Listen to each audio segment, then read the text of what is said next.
I'll take all of you. Those 4 words changed everything. A burned-out mother, 3 starving children, a stranger who saw past their broken pieces and offered what nobody else would, a chance. But safety on the Wyoming frontier comes with a price, and when the ghosts of Marion Hale's past ride in with loaded guns, she'll have to choose between running again or finally standing her ground. This is a story about courage found in ashes, family built from strangers, and one rancher's promise that refused to break. Stay with me until the end and comment what city you're watching from. I want to see how far this story travels. The dawn came up blood red over the Wyoming plains, painting the empty sky in shades of warning. Marion Hale didn't notice. She'd stopped looking at beautiful things 3 days ago when the fire took everything else. Her feet moved because stopping meant dying. Simple as that. One boot in front of the other, the leather cracked and stained with something she refused to think about. Her dress, once blue, once clean, once worn to Sunday church, hung in tatters around her legs, the hem black with ash and prairie dust. Her left arm throbbed where a raider's hand had seized her, finger-shaped bruises blooming purple against her pale skin. Behind her, 3 shadows moved in silence. Theo walked closest, his 10-year-old shoulders squared like a man's, his jaw set in that terrible way children learn when they've seen too much too soon. He carried June on his back, her small arms wrapped tight around his neck, her face buried against his shoulder. The 4-year-old hadn't spoken since the night of the fire, hadn't cried, hadn't made a sound. Between them stumbled Penny, 7 years old with her mother's dark hair and her father's stubborn chin. She clutched a burned rag doll to her chest, the only thing she'd managed to grab before Theo pulled her from the house. Her eyes were ancient, haunted by things no child should remember. They'd been walking for 3 days. 3 days since the raiders came in the night, whooping and hollering like demons straight from hell. 3 days since Marion woke to smoke and screaming, to the sound of her husband James being dragged from their bed, his shouts cut short by the sickening crack of a rifle butt against his skull. 3 days since she gathered her babies and ran while their home burned behind them, the flames reaching up to swallow the stars. The town appeared like a mirage through the heat shimmer, a scattered collection of weathered buildings clinging to existence in the middle of nowhere. Salvation, or just another place to die? Marion didn't much care anymore. Her children needed water. That was the beginning and end of her thinking now. The general store squatted on the main street, its false front faded by sun and wind. A hand-painted sign read Hutchins Mercantile in letters that had once been proud. Marion pushed through the door, and the bell above jangled, too loud, too cheerful. The man behind the counter startled, his eyes going wide. Marion knew what he saw, a half-dead woman with wild eyes and wilder hair, children hanging off her like ghosts. She must look like something from a nightmare. "Please," she said, and her voice cracked from disuse. "Water, just water. I can work for it. I can—" "Jesus Christ," the shopkeeper breathed. He was middle-aged, soft around the middle, with the kind face of someone who'd never had to kill anything bigger than a chicken. "Ma'am, you just sit down. I'll get—" The door opened behind her. Marion spun, putting herself between her children and whoever had just walked in, her body moving on instinct. Her hands came up, ready to claw, to bite, to fight with whatever she had left. But the man in the doorway wasn't a raider. He was tall, built like he'd been carved from the same hard rock as the mountains in the distance. Dust covered him head to toe, turning his dark hair gray, but beneath it Marion could see a face weathered by sun and something deeper, grief maybe, or the kind of loneliness that settles into a man's bones. His eyes were gray-blue, the color of storm clouds, and they moved over her and the children with an expression she couldn't read. He wore cattleman's clothes, sturdy and worn, a gun belt slung low on his hips. His boots were scarred from hard use, his hands large and calloused. Everything about him spoke of a man who survived because he was tougher than whatever tried to kill him. "Gavin," the shopkeeper said, relief flooding his voice. "Thank God. This lady and her children just came in. They need—" But Gavin wasn't looking at the shopkeeper. He was looking at Theo, at Penny, at little June still clinging to her brother's back. His jaw tightened, a muscle jumping beneath the stubble on his cheek. Then his eyes found Marion's, and something passed between them. A recognition that had nothing to do with having met before and everything to do with understanding what it looked like when someone had stared into the abyss. "Are these all your children?" he asked, his voice low and rough, like gravel under wagon wheels. Marion's throat closed. She managed a nod. She waited for what always came next, the assessment, the judgment, the calculation of whether helping was worth the trouble. 3 kids meant 3 mouths to feed, 3 bodies to shelter. Most men did the math and walked away. Gavin's expression shifted, hardening into something that looked almost like resolve, like a decision made. "Good," he said. "Then I'll take all of you." The world seemed to stop. Marion stared at him, certain she'd misheard, certain the exhaustion had finally driven her mad. "What?" "My ranch is 10 miles west of here," Gavin said, speaking to her like he was discussing the weather, like he hadn't just offered to take on a stranger and 3 children without knowing a damn thing about them. "You look like you could use a hot meal and a place to rest. I've got both." "I don't." Marion's thoughts scattered. "I can't pay you. I don't have anything. We lost everything in the—" "Didn't ask for payment." Gavin turned to the shopkeeper. "Tom, load up some supplies, beans, flour, coffee, whatever fresh vegetables you've got. Put it on my account."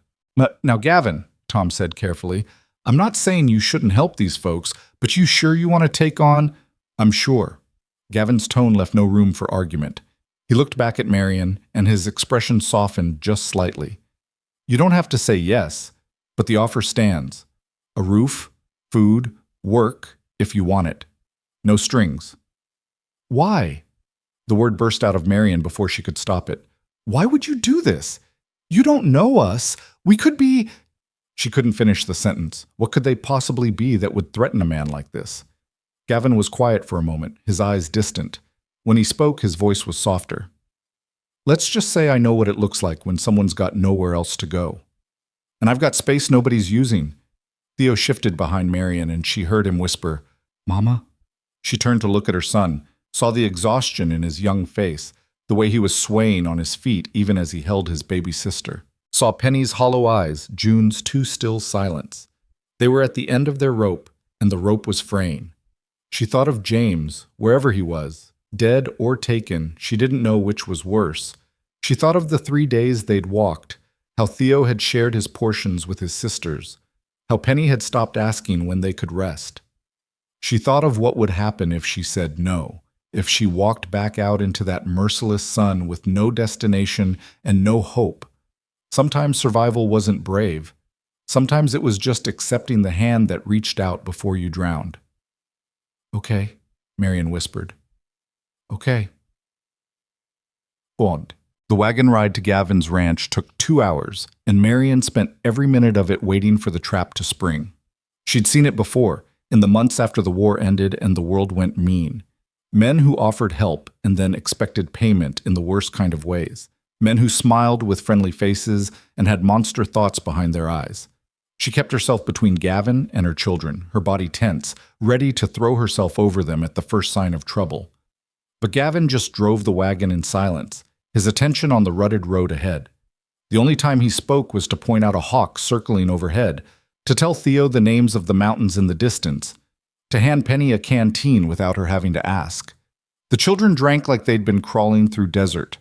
Marion made them go slow, knowing too much water too fast would make them sick, but it broke her heart to ration even this small mercy. The landscape around them was harsh but beautiful in its own way. Rolling plains dotted with sagebrush, the sky so huge it made Marion feel insignificant. She'd grown up in Ohio, where trees blocked out the heavens and towns huddled together like they were afraid of open space. This was different. This was a place where you could see danger coming from miles away. Or where danger could see you. "What happened?" Gavin asked quietly, pitched low so the children wouldn't hear. Marion's first instinct was to lie, to smile and say nothing more than bad luck and hard times, but she was so tired of carrying it all alone. "Raiders," she said, matching his volume. "Came through about a week ago. They'd been hitting farms and homesteads all up the valley. We thought we were too small to bother with. Just a little place, barely enough to feed ourselves." She paused, the memories pressing against her throat like hands. Gavin didn't push, just kept his eyes on the road, giving her space to find the words. They came at night, burned us out. My husband tried to fight them. She stopped, breathed through the pain. They took him. I don't know if he's alive. I'm sorry, Gavin said, and the simple sincerity in those 2 words nearly broke her. We walked for 3 days, Marion continued, needing suddenly to say it all, to put the weight of it somewhere besides her own chest. I kept thinking someone would help. We passed other farms, other people. Everyone shut their doors. Everyone turned away. People get scared, Gavin said. Scared makes folks selfish. But not you. Marion heard the challenge in her voice and didn't care. You're not scared of taking on a widow and 3 children? Of whatever trouble might follow us? Gavin was quiet for so long she thought he wouldn't answer. Then, I spent 3 years watching men die for nothing in a war that didn't change a damn thing except who got to suffer. Came home to an empty house and fields that didn't know the difference between a good man and a dead one. Spent 10 years building something just to live alone in the middle of it. He glanced at her, something raw and honest in his expression. Maybe I'm done being scared of the wrong things. Marion didn't know what to say to that. Didn't know what to do with a man who spoke about loneliness like it was a fact and not a shame. They crested a rise, and Gavin pulled the horses to a stop. There, he said, pointing. Below them, nestled in a valley where a creek cut silver through the grass, sat a homestead. The main house was low and sturdy, built from logs weathered to gray. A barn stood behind it, roof slightly sagging but solid. There was a chicken coop, a well with a stone surround, fences marking out pasture where a handful of cattle grazed. It wasn't much, not rich, not fancy, but it was real. It existed. It endured. Home, Gavin said simply. And something in Marion's chest, something that had been clenched tight since the night of the fire, loosened just slightly. The house smelled like dust and old smoke, and a man living alone too long. But it was clean enough, floors swept, dishes washed and stacked, bed made with military corners. Gavin showed them inside with an awkwardness that might have been endearing if Marion had any energy left for finding things endearing. It's not much, he said, stating the obvious. 2 bedrooms. You and the girls can take mine. I'll bunk with the boy in the spare room. We can't take your bed, Marion protested. You can, and you will. Gavin's tone brooked no argument. I've slept on worse than a spare bunk. He moved through the kitchen, stirring up the coals in the stove, setting water to boil. His movements were efficient, practiced. A man used to doing for himself. The children stood clustered near the door like birds ready to fly, not quite believing this was real. Marion wanted to tell them it would be okay, but she'd learned not to make promises she couldn't keep. There's a creek out back, Gavin said, addressing Theo directly. Water's cold but clean. You want to help your sisters wash up while I get food started? Theo looked at his mother. Marion nodded. The boy was so desperate to be brave, to be the man of the family now that James was gone. It hurt to see it. I can do that, Theo said, his voice cracking only slightly. Good man! Gavin handed him a bar of soap and some towels. Don't go past the fence line, and holler if you see anything bigger than a rabbit.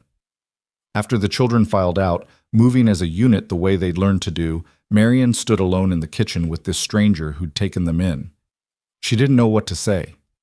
Didn't know where to begin. Sit down before you fall down, Gavin said, not looking at her as he sliced bacon into a pan. I should help. You should sit. Marion's legs made the decision for her, buckling until she found herself in a chair at the rough wooden table. Now that she'd stopped moving, the exhaustion hit like a physical blow. Every muscle screamed, her feet throbbed. The bruises on her arm pulsed with her heartbeat. Gavin worked in silence, and Marion watched him through half-closed eyes. He moved with the economy of someone who'd learned to do everything himself.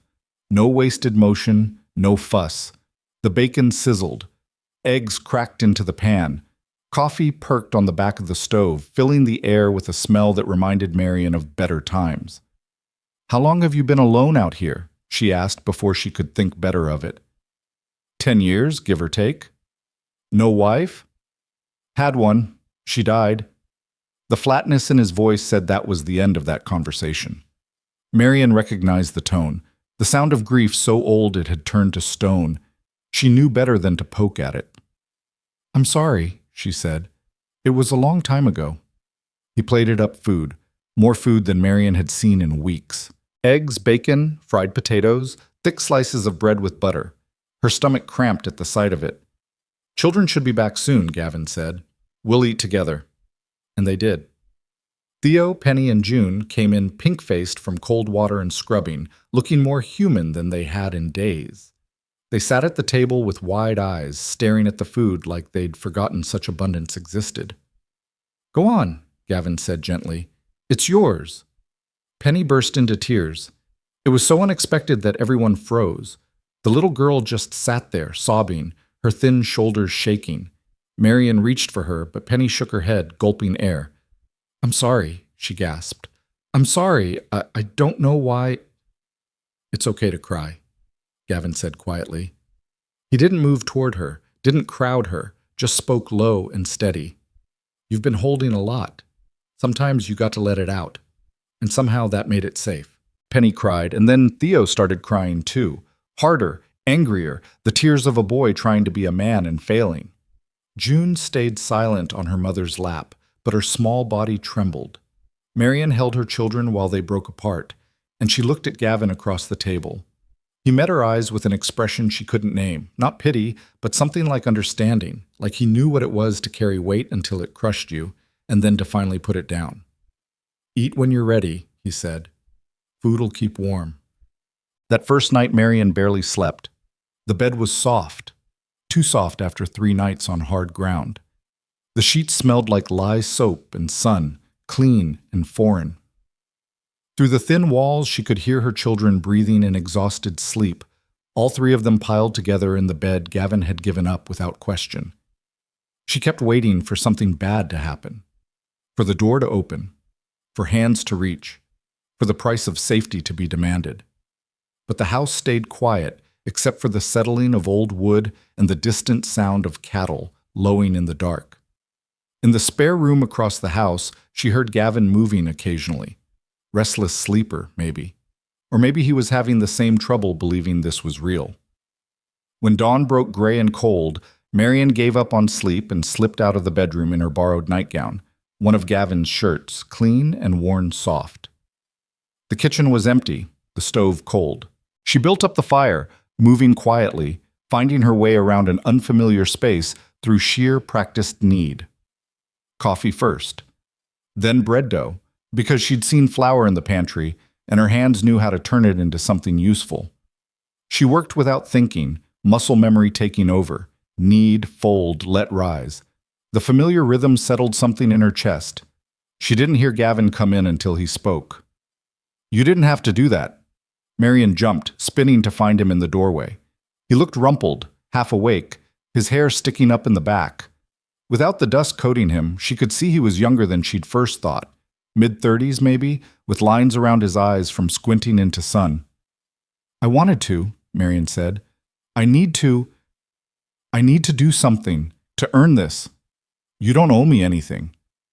Then let me do this because I want to. She heard the edge in her voice and softened it. Please. I'm not good at sitting still. Gavin studied her for a moment, then nodded. Fair enough. Coffee ready? Almost. They moved around each other in the kitchen's small space, that awkward dance of 2 people learning each other's rhythms. Gavin grabbed cups. Marion poured coffee. He took his black. She added sugar because it was there and had been a luxury for so long. What needs doing today? She asked. Ranch work, fences to mend, cattle to check, nothing you need to worry about. Can Theo help you? He's been... Marion paused, searching for words. He needs to feel useful, to feel like a man. Understanding flickered across Gavin's face. I could use an extra set of hands, if he's up for it. He'll be up for it. They drank coffee in silence as the sun rose, painting the kitchen in gold. Outside, the world was waking up, birds calling, cattle stirring, the creek rushing over stones. It was peaceful in a way that made Marion's chest ache. This is a good place, she said quietly. It survived worse than me, Gavin replied. That's about the best you can say for any place out here. The children woke in stages. Theo first, alert and wary, then Penny, then June, still silent as a ghost. They ate breakfast together, real food on real plates, and Marion watched some color come back into her baby's faces. After, Gavin took Theo outside, and Marion could see them through the window. The man showing the boy how to check the fences, how to read tracks in the dust, how to move among the cattle without spooking them. Theo drank it in like water after drought. Inside, Penny found her voice again in small measures. She hummed while helping Marion wash dishes, asked questions about the chickens, wondered out loud if they could stay here.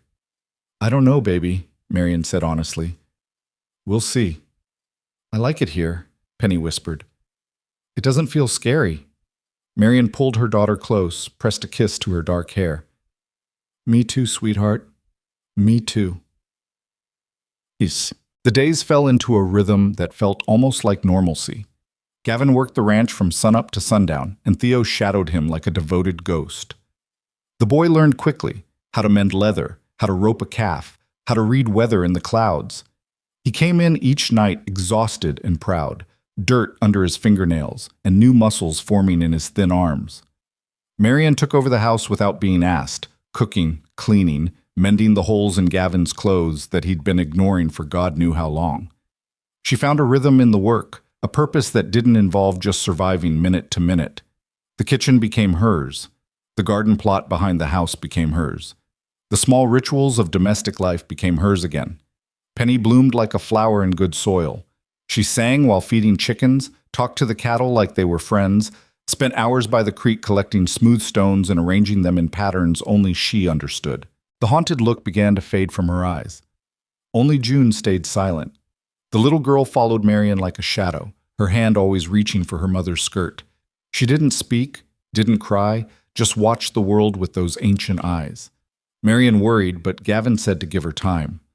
"Seen it in the war," he told her one evening as they sat on the porch after the children had gone to bed. Men who stopped talking after seeing things they couldn't unsee. They came back to themselves eventually, or they didn't, but pushing didn't help. "She used to talk non-stop," Marion said, her voice breaking slightly. "Used to chatter about everything and nothing. Now it's like she's locked inside herself. She saw her whole world burn down. That'd silence anyone." Marion knew he was right, but it didn't make it hurt less. They'd fallen into a habit, these evening talks. After the work was done and the children were sleeping, Marion and Gavin would sit on the porch with coffee and watch the sun set over the plains. They didn't talk much. Neither of them were much for small talk, but the silence was comfortable. Bit by bit, Marion learned his story. He'd fought in the war, same as most men his age. Came home to find his young wife dead of fever, the farm gone to hell, everything he'd left behind turned to dust. Rebuilt it alone because there was nothing else to do. Lived here for a decade with only cattle and ghosts for company. "Don't you get lonely?" Marion asked one night. "Got used to it, I guess. Got to where I didn't know any other way to be." He was quiet for a moment. "But yeah, sometimes the quiet gets loud." Marion understood that. She'd felt it in the weeks after the fire, walking across empty land with her silent children. The world could be so big and so empty all at once. "Why did you help us?" she asked. "Really?" Gavin took his time answering, rolling the question around like he was searching for truth in it. "My wife—" He stopped, started again. "Sarah. She used to say that the measure of a man wasn't in what he kept for himself, but in what he gave away when he had nothing to spare." He looked at Marion, his expression unreadable in the twilight. "I stopped measuring myself by much of anything after she died. But when I saw you and those kids in town, looking like you'd walked through hell, I don't know. Something in me said, here's a chance to be worth something again." "You're worth something," Marion said fiercely. "Don't think you're not." "Maybe." He smiled slightly, a ghost of the expression. "Or maybe we're both just trying to figure out how to keep living when everything says we should have laid down and quit." Marion couldn't argue with that. Tick. 3 weeks in, something changed. Marion woke before dawn as usual, slipped into the kitchen to start coffee and bread. But when she looked out the window, she saw a figure standing by the barn. Not Gavin, someone else. Someone who didn't belong. Her blood went ice cold. She grabbed the shotgun Gavin kept by the door and moved onto the porch, her hand steady, even as her heart hammered. The figure turned at the sound of the door, and Marian saw it was a man, middle-aged, roughly dressed, watching the house with an expression she'd learned to fear. "Gavin?" she called, not taking her eyes off the stranger. Seconds later, Gavin was beside her, moving with the dangerous speed of someone who'd learned to go from sleep to fighting in a heartbeat. He took in the scene, his body blocking Marian's instinctively. "Help you with something?" Gavin's voice was level, but Marian heard the steel underneath. "Just passing through," the man said. "Saw smoke from your chimney. Thought I might ask for some water. There's a creek half a mile east." "That's so." The man smiled, and it didn't reach his eyes. "Seems unfriendly, turning away a traveler." "Seems smart," Gavin replied, "especially when a traveler's got a Spencer rifle in his saddle and a look like he's not just passing through." The man's smile widened. "You're a cautious one." "I'm a living one. Generally find those go hand in hand." They stared at each other, two predators measuring distance and advantage. Marian's hands tightened on the shotgun, and she saw the man's eyes flick to her, assessing. "That your woman?" he asked Gavin. "That's none of your business." "Pretty thing. Young kids, too, I saw. You're sitting on quite the little family here." Something in Gavin's posture changed, went from cautious to lethal. "You got 3 seconds to get on your horse and ride out." "Or what?" "Or we find out how fast you can draw that Spencer." The moment stretched out, brittle and sharp. Then the man laughed, but there was no humor in it. He raised his hands in mock surrender. All right, no need for trouble. I'll be moving on." He backed toward his horse, never taking his eyes off Gavin, swung into the saddle with practiced ease. But before he rode off, he looked at Marian again. "You take care now, ma'am," he said. "This can be a dangerous country for folks without protection." Then he was gone, disappearing into the gray light of dawn. Marian's hands started shaking only after he was out of sight. Gavin gently took the shotgun from her, set it aside, then turned her to face him. "You okay?" She nodded, not trusting her voice. "That was smart, calling for me. Good instincts." "Who was he?" "Nobody good." Gavin's jaw was tight. Could be a drifter, could be a scout for a raiding party. Either way, he was testing us, seeing what we had worth taking. Fear curdled in Marian's stomach. "They'll come back." "Maybe. Or maybe he'll spread word that this place is defended and not worth the trouble." Gavin met her eyes. "But I won't lie to you. We need to be careful now." "We should leave," Marian said, even as her heart broke saying it. "We've brought danger to your door. We should—" "No." Gavin's voice was absolute. "You're not leaving. This is your home now, same as it is mine, and we protect our home." "But—" "Marian." He said her name like it mattered, like she mattered. "I meant what I said that day in town. I took all of you. That means something. That means I don't let you go just because things get hard." Tears burned behind her eyes, but she blinked them back. "Why are you so good to us?" Gavin looked at her for a long moment, something complicated moving across his face. "Because you need someone to be," he said finally. "And I need something to be good for." After the stranger's visit, the ranch became a fortress. Gavin taught Theo how to shoot, how to keep watch, how to read the land for threats. The boy took to it with grim determination, understanding instinctively that he was training for war. Marian kept the shotgun close, jumped at shadows, watched the horizon like she was waiting for the world to end. Again. But days passed, then a week, then 2. No one came. The work continued. Life continued. And slowly, carefully, something else began to grow. Marian caught herself laughing at something Penny said, the sound startling from her throat like a bird remembering how to fly. She noticed the way Gavin's rare smiles changed his whole face, made him look younger and less haunted. She realized she knew his routines now, how he took his coffee, how he moved through his work, how he sat on the porch at day's end like he was making peace with whatever demons still followed him. One morning, she woke to find June standing by the window, watching Gavin and Theo work in the corral. The little girl's mouth was moving, forming silent words. Marian's heart clenched. "June? Baby, what are you saying?" June turned to her mother, and for the first time in almost 2 months, she spoke. "Safe," she whispered. "It's safe here, Mama." Marian gathered her daughter into her arms and wept. A month after they'd arrived, Marian stood in the garden she'd planted, pulling weeds and thinking about permanence. The seeds she'd sown were coming up green: beans, squash, carrots, life pushing through soil, determined to grow. She'd planted them not knowing if they'd still be here to harvest them, but she'd planted them anyway because hope had to start somewhere. Footsteps crunched behind her. She didn't startle anymore when Gavin approached, had learned the sound of his walk, the particular rhythm of him moving through space. "Garden looks good," he said. "It's growing." Marian sat back on her heels, brushing dirt from her hands. "Assuming we're still here come harvest time." "Why wouldn't you be?"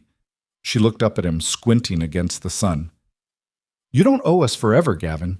You gave us shelter when we needed it, but sooner or later you'll want your house back, your life back." "This is my life now," Gavin said simply. "Has been since you got here." Something in Marian's chest went tight. "You mean that?" "I don't say things I don't mean." He crouched down beside her, close enough that she could see the sincerity in his storm-gray eyes. "I know you're scared to believe this can last. I know you're waiting for the other shoe to drop. But Marian, you and those kids, you're not a burden. You're not temporary. You're—" He stopped, struggling with words. "You're what makes this place feel like a home instead of just a house I survive in." Marian's breath caught. "Gavin, you don't have to say anything," he said quickly, standing.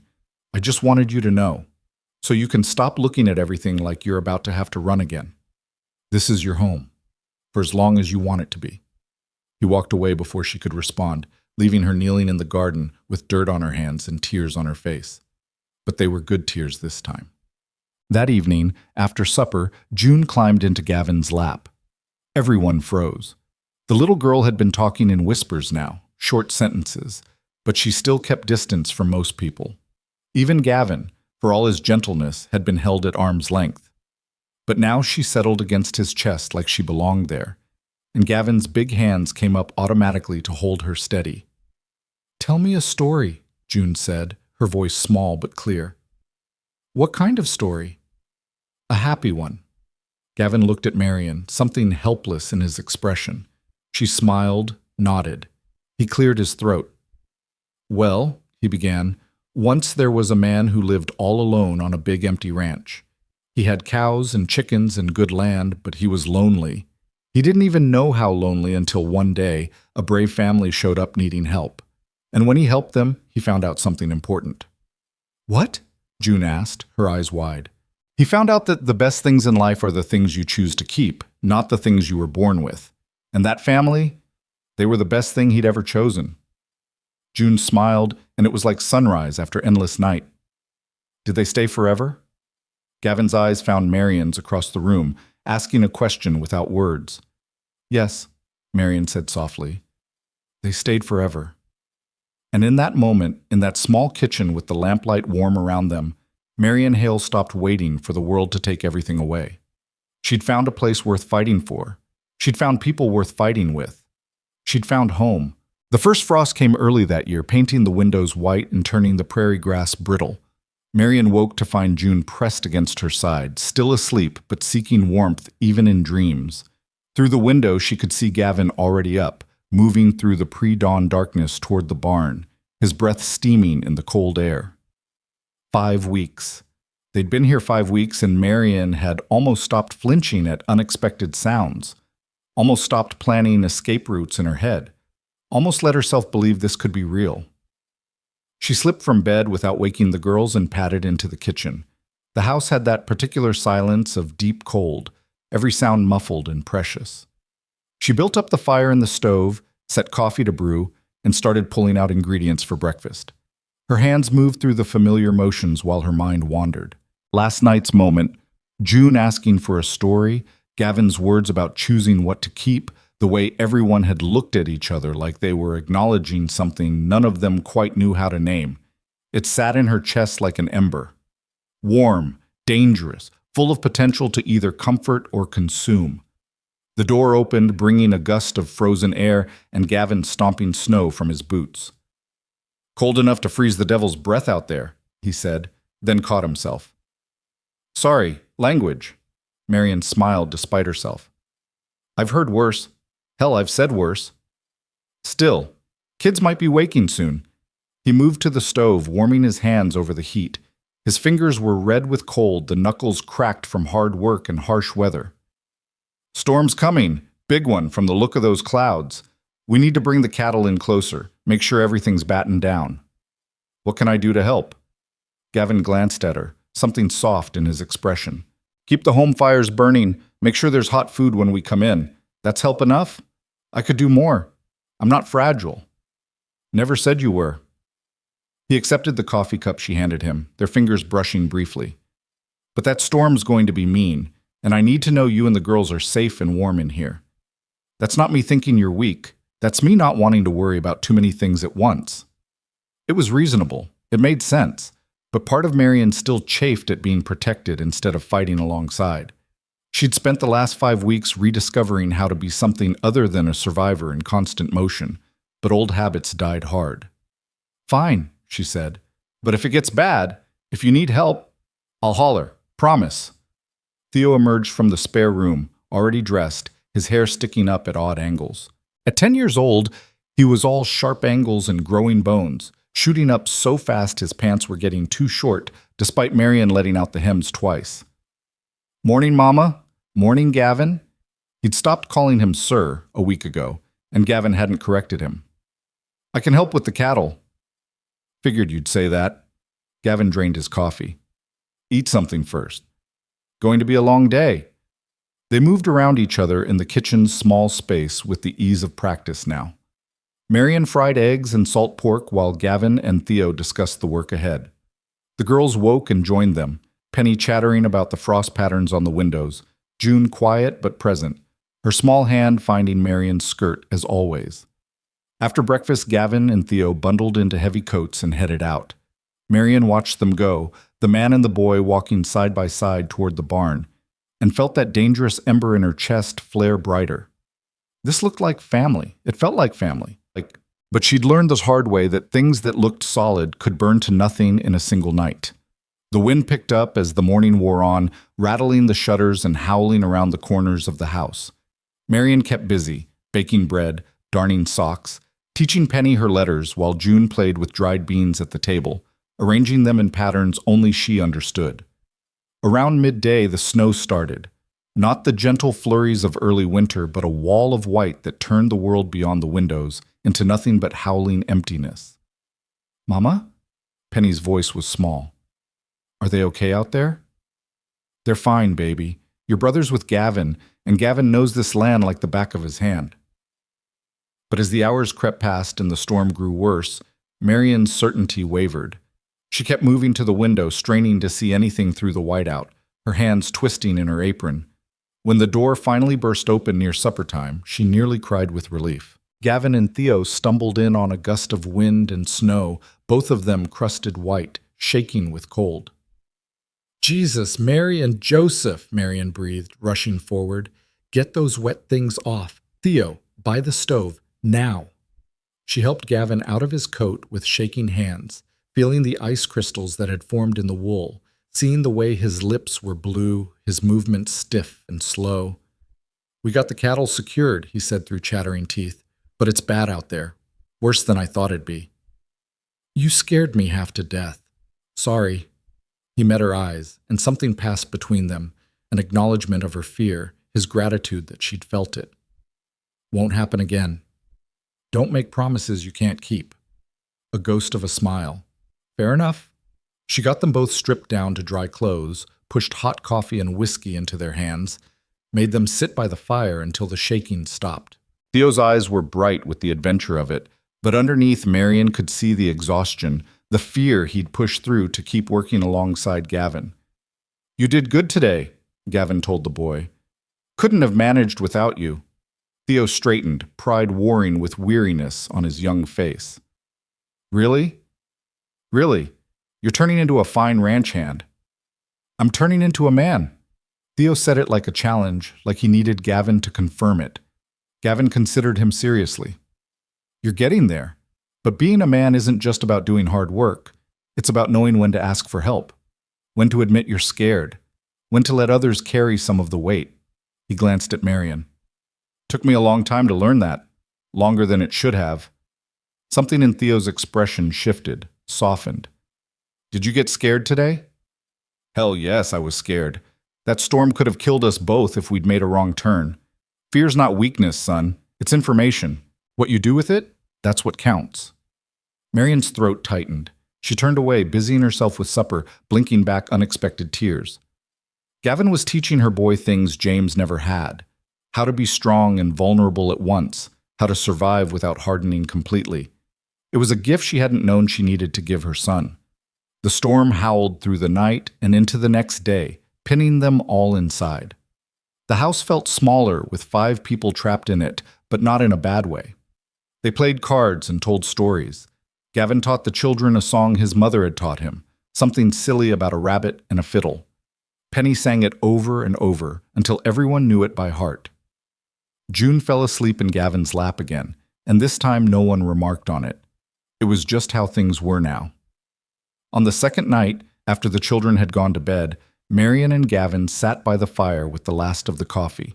The wind still raged outside, but the house held steady, warm, and secure. "Thank you," Marion said quietly. "For what?" "For what you said to Theo, about fear and asking for help. His father never—" She stopped, choosing words carefully. "James was a good man, but he thought showing any weakness was failing. It made him hard, made him push us away when things got difficult." "I knew men like that in the war," Gavin said. "They died first, usually, too proud to admit they were hurt, too stubborn to fall back when they should have." He stared into the fire. "I learned early that survival sometimes means knowing when to retreat." "Is that what you're doing here? Retreating?" He looked at her then, his eyes catching the firelight. "No. I think maybe I'm finally done retreating, finally found something worth standing my ground for." The air between them felt charged, heavy with words neither of them quite knew how to say. Marion's heart hammered in her chest, and she recognized this feeling. Not fear, not exactly, but the vertigo of standing at the edge of something vast and unknown. "Gavin," she started, then stopped, not sure where the sentence was going. "You don't have to say anything." His voice was rough. "I know it's too soon. I know you're still healing from everything that happened. I'm not asking for anything, Marion. I just want you to know that when you look at me, what you see is someone who's not going anywhere." "What if I want you to ask for something?" The words escaped before she could stop them, brave and terrifying. Gavin's breath caught. "Marion, I'm not saying I'm ready. I'm not even sure what I'm ready for. But I need you to know that I see you too. That you're not just the man who gave us shelter. You're—" She struggled for words. "You're starting to feel like home." The silence that followed was profound. Then Gavin reached out slowly, giving her time to pull away if she wanted, and took her hand. His palm was rough with calluses, his grip gentle. He didn't pull her closer, didn't push for more, just held her hand like it was something precious. "We'll figure it out," he said. "No rush, no pressure, just figure it out together." Marion nodded, not trusting her voice. They sat like that until the fire burned low, 2 damaged people learning how to trust again, one careful moment at a time. The storm finally broke on the 3rd day, leaving the world buried in white silence. Gavin and Theo had to dig their way out to check on the animals, shoveling a path through drifts that came up to Gavin's chest. 2 of the cattle had died in the cold, and Gavin's face was grim when he told Marion. "That's our meat supply for winter," he said. "We'll butcher them, salt and smoke what we can, nothing wasted." It was brutal work, and Marion insisted on helping despite Gavin's protests. She'd grown up on a farm in Ohio. She knew her way around a butchering. They worked together in the cold, their breath steaming, hands going numb, blood staining the snow. Penny took the girls inside, kept them distracted with games and songs. The child was growing up fast, learning to mother her little sister the way Marion had once mothered her own siblings. It hurt to watch, but there was pride in it too. That evening, with fresh meat hanging in the smokehouse and exhaustion pulling at all of them, a rider appeared on the horizon. Gavin saw him first, stiffening where he stood by the barn. "Inside," he said, his voice carrying the flat command of someone who expected to be obeyed. Now. Marion didn't argue. She gathered the children and moved toward the house, but she grabbed the shotgun on the way. Gavin gave her a sharp look, started to protest, then seemed to think better of it. "Stay inside unless I call for you," was all he said. She positioned herself by the window where she could see but not be easily seen, the shotgun loaded and ready. The children huddled behind her, Theo standing protectively in front of his sisters despite being barely tall enough to make a difference. The rider came in slow, hands visible, no weapon drawn. As he got closer, Marion could see he was young, barely 20, with a patchy beard and nervous eyes. He pulled up about 20 feet from where Gavin stood. "Help you?" Gavin called. "Looking for someone," the young man said, his voice carried in the cold air. "Woman named Marion Hale, got 3 kids with her. You seen anyone like that?" Marion's blood went cold. Her hands tightened on the shotgun. "Who's asking?" Gavin's tone was carefully neutral. "Man named Victor Lane. He's got business with her." "What kind of business?" The young man shifted in his saddle, uncomfortable. "Her husband owed debts, serious debts. Mr. Lane's been hired to collect. Her husband's dead. Oh, don't matter. Debts pass on. Woman's responsible now." Gavin's laugh was sharp and humorless. "That's not how the law works, son. It's how Mr. Lane works." The young man's jaw set stubbornly. "Look, mister, I'm just the messenger. Mr. Lane, he's coming through in a few days. He'll want to talk to Mrs. Hale, see about settling the matter. Thought I'd ride ahead, give fair warning." "Fair warning of what?" "That it'd be easier on everyone if she comes willingly. Mr. Lane, he can be persuasive when he needs to be." The threat hung in the air, ugly and clear. Gavin took a step forward, and something in his posture made the young man's horse dance sideways nervously. "You ride back and tell Mr. Lane that if he sets foot on my property, he'll be leaving in a pine box.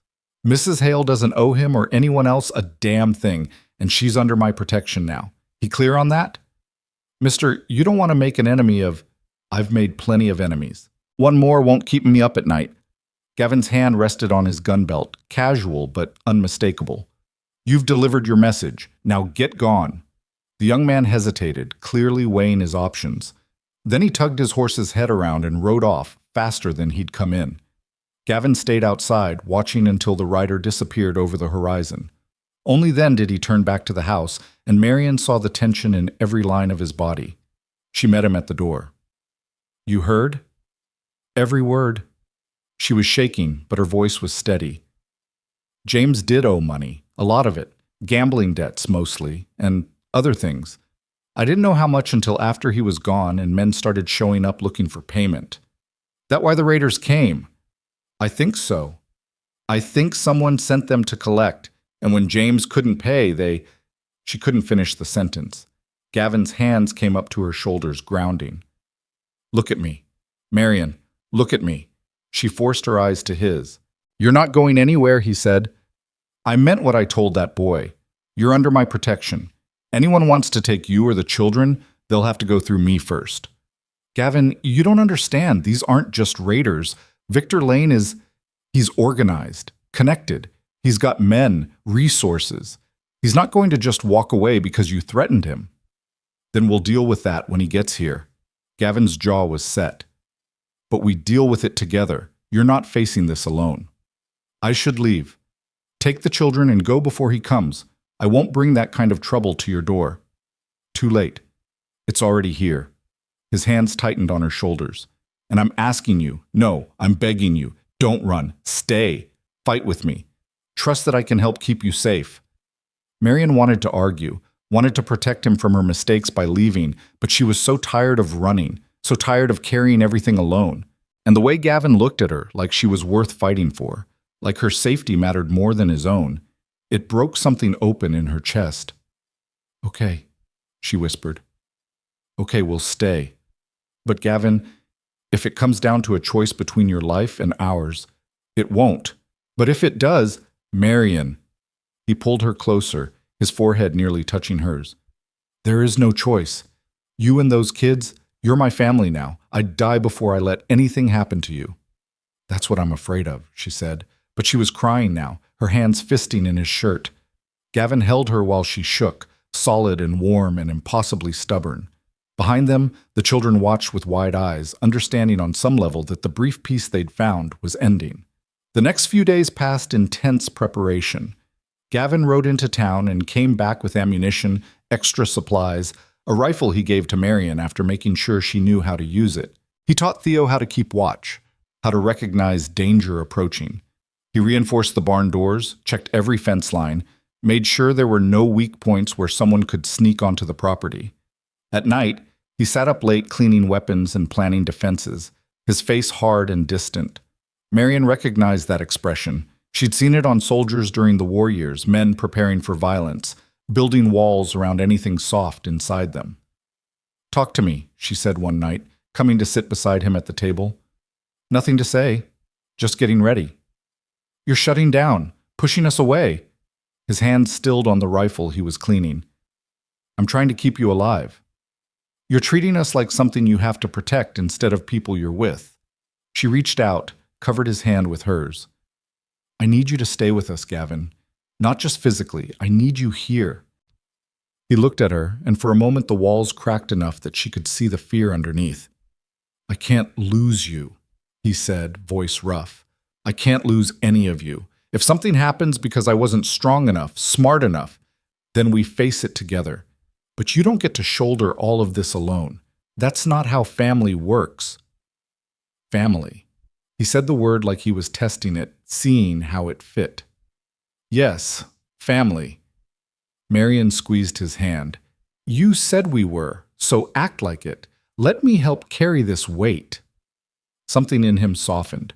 He turned his hand over, lacing his fingers through hers. "I'm not good at this. The trusting people part." "Neither am I. We'll figure it out together. Remember?" A ghost of a smile. "Yeah, together." Victor Lane arrived 4 days later with 5 men at his back. They rode in at noon, when the sun was high and shadows were short. Marion saw them coming from a mile away, 6 riders moving with purpose across the snow-covered plain. Her stomach dropped. "Gavin," she called, keeping her voice level despite the fear clawing at her throat. He was already moving, had probably spotted them before she did. "Get the children in the root cellar," he said. "You stay in the house with the rifle. Do not come out unless I call for you." "Gavin, Marion, please, I need to know you're safe. I can't think clearly if I'm worried about you." She understood that. Hated it, but understood it. "Be careful." "Always am." She gathered the children quickly, her movements calm despite the terror singing through her veins. Theo wanted to stay and fight, his young face fierce, but Marion pulled him close. "I need you to protect your sisters," she told him. "Can you do that for me?" It was manipulation, using his protective instincts, but it worked. He nodded, squared his thin shoulders, and followed Penny and June down into the root cellar. Marion secured the door, covered it with a rug, then positioned herself by the window with the rifle. Gavin stood in the yard, waiting. He didn't draw his weapon, but his hand rested near it, ready. The riders pulled up in a loose semicircle, cutting off easy escape routes. The man in the center was older than the rest, maybe 50, with gray in his beard and cold calculation in his eyes. He wore city clothes, expensive and completely out of place on the frontier, but he sat his horse like he belonged there. Victor Lane. Had to be. "Mr. Rourke, I presume," Lane said, his voice cultured, Eastern. "I believe you received my message." "I did, and I sent a response. You didn't listen." "Oh, I heard you. I simply chose to give you another opportunity to be reasonable." Lane's smile was thin. "I'm looking for Marion Hale. I have business with her." "She's not here." "Now that's interesting, because my scouts tell me a woman matching her description has been seen at this very ranch, along with 3 children.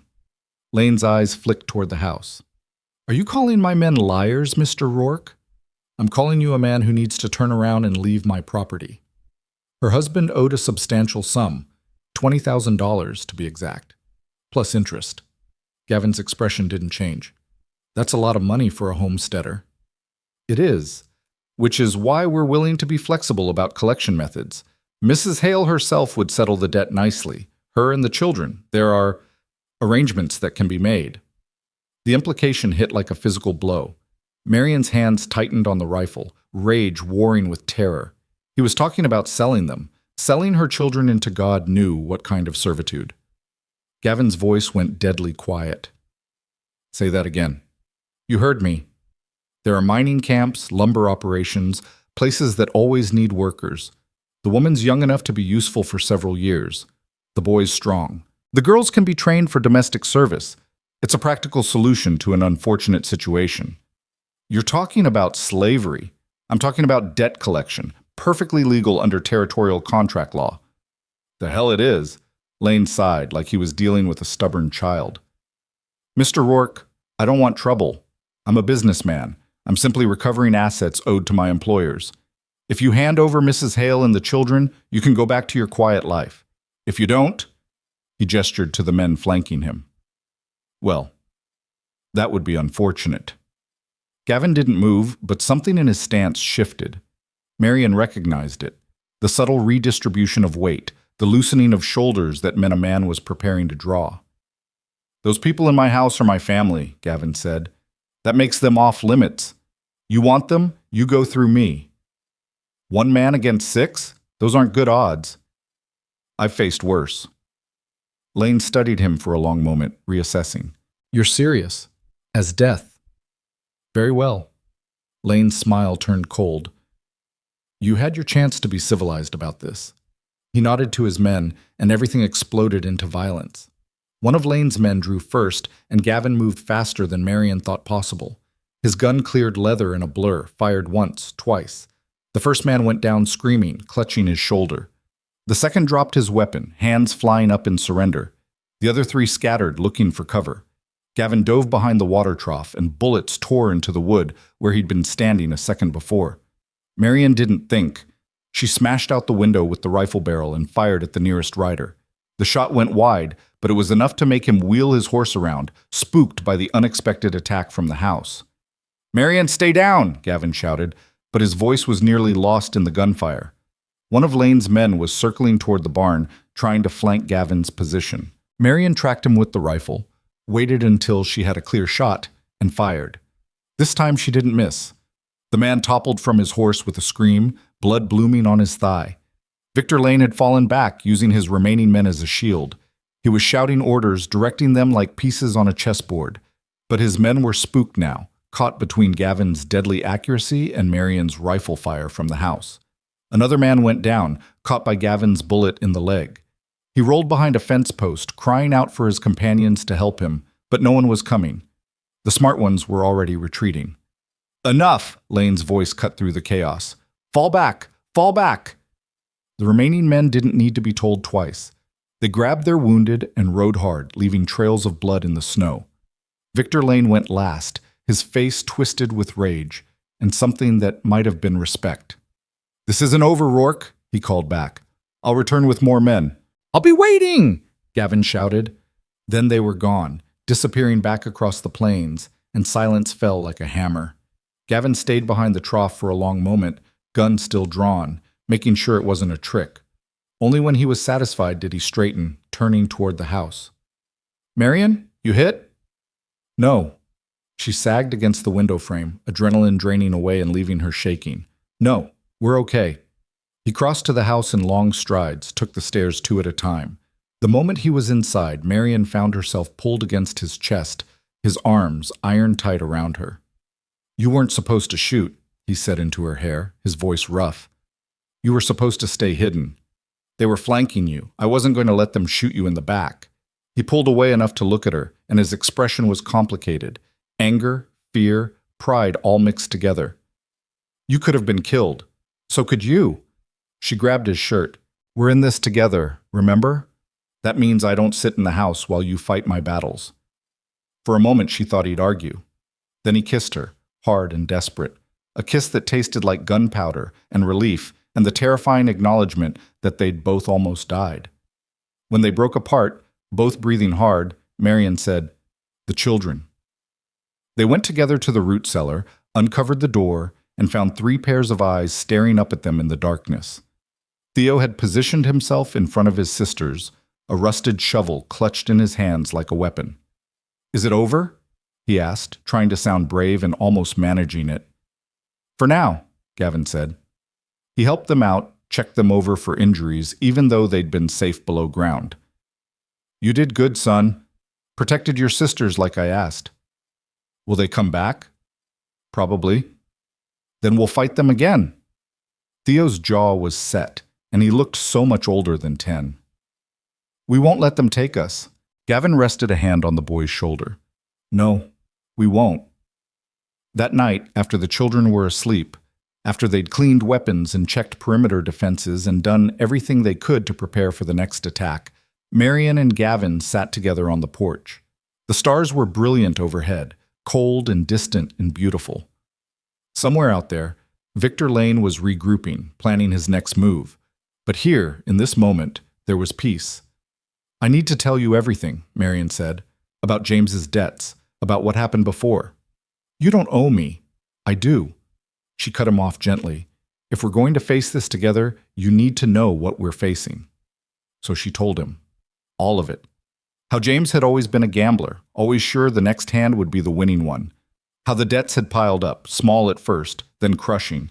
How men had started coming around, threatening, demanding. How James had tried to flee and they'd caught him. How the fire had been punishment and warning both. He wasn't a bad man, she said quietly. Just a weak one. And I loved him, but I couldn't save him from himself. Gavin listened without judgment, his hand finding hers in the darkness. When she finished, he was quiet for a long time.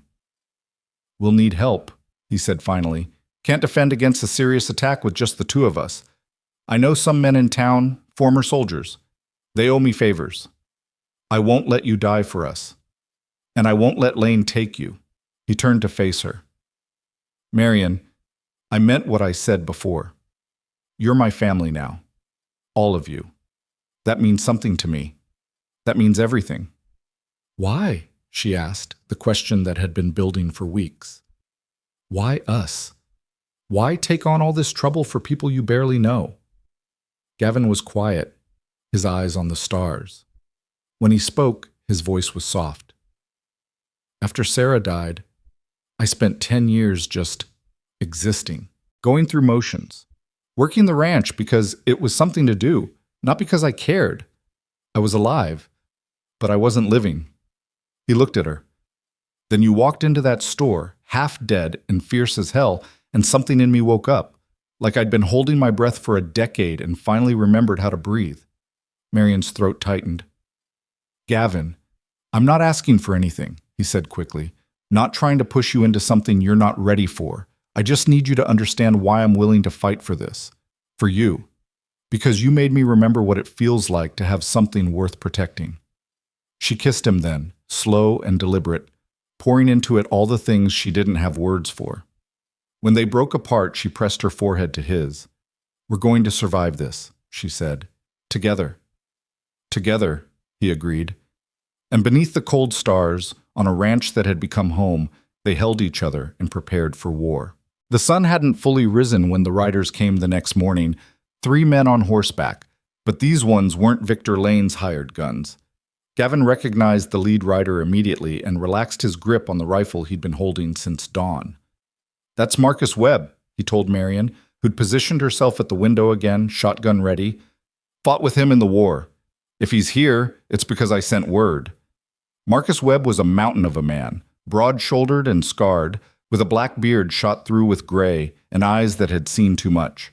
The 2 men with him looked cut from the same cloth, hard men who'd survived hard times and come out the other side still capable of loyalty. Gavin met them in the yard, and Marion watched through the window as the men clasped forearms in the way of soldiers who'd bled together. They spoke in low voices, Marcus gesturing toward the bullet holes in the water trough, the blood still staining the snow, despite Gavin's attempts to cover it. When they came inside, Marcus pulled off his hat and nodded to Marion with surprising gentleness for a man his size. Ma'am, Gavin tells me you've got trouble coming. That's one way to put it, Marion said. She'd learned to read men quickly over the past months, learned to see past surfaces to what lay beneath. What she saw in Marcus Webb was steadiness, competence, and a bone-deep weariness that matched Gavin's, another survivor carrying ghosts. This is Tom Bridger and Sam Chen, Marcus continued, indicating his companions. Tom was lean and weathered, with a frontier accent and calculating eyes. Sam was younger, maybe 25, with Chinese features and the careful posture of someone who'd learned to fight for respect in a country that didn't give it freely. "Pleasure," Tom said, his voice carrying the slow drawl of Texas or somewhere near it. Sam just nodded, but his eyes swept the room professionally, cataloging exits, sightlines, defensible positions, a military habit that probably saved his life more than once. The children had been told to stay in the bedroom, but Theo crept out anyway, drawn by the presence of the strange men. He stopped in the doorway, trying to look brave, and Marcus spotted him immediately. "That your boy?" he asked Gavin. "Might as well be," Gavin replied, and the casual way he said it, the complete lack of hesitation, made Marion's heart clench. "Theo, come here. You should know these men. They're going to help us." Theo approached warily, and Marcus crouched down to his level, studying him seriously. "You know how to shoot, son?" "Gavin's been teaching me." "Good. You might need it." Marcus didn't soften the truth, didn't treat the boy like a child who needed protecting from reality. "When the trouble comes, you stay with your mama and sisters. Keep them safe. Can you do that?" Theo's spine straightened. "Yes, sir." "Good man." Marcus stood, turning back to Gavin. "Now tell me everything about Victor Lane and what we're up against." They gathered around the kitchen table, and Gavin laid out the situation with military precision. The debts, Lane's threats, the attempted collection, and the violence that followed. Marcus listened without interrupting, his expression growing darker. $20,000, he said when Gavin finished. "That's not gambling debt. That's something else." "What do you mean?" Marion asked. Marcus exchanged glances with Tom and Sam before answering. Victor Lane's reputation precedes him. He's not just a debt collector. He's a flesh trader, pure and simple. Buys up debts for pennies on the dollar, then uses them to force people into labor contracts that are slavery in everything but name. He's got connections in the territorial government, judges on his payroll, enough legal cover to make it look legitimate. "There's nothing legitimate about selling children," Marion said, her voice shaking with rage. "No, ma'am, there's not, but that won't stop him from trying." Marcus leaned forward. "He'll come back with more men, better armed. He won't underestimate you again. And he'll bring legal papers, warrants, whatever documentation he needs to make it look official. That way, if anyone asks questions later, he can say he was simply enforcing a contract." "So what do we do?" Gavin's jaw was tight. "We make it too expensive for him to bother."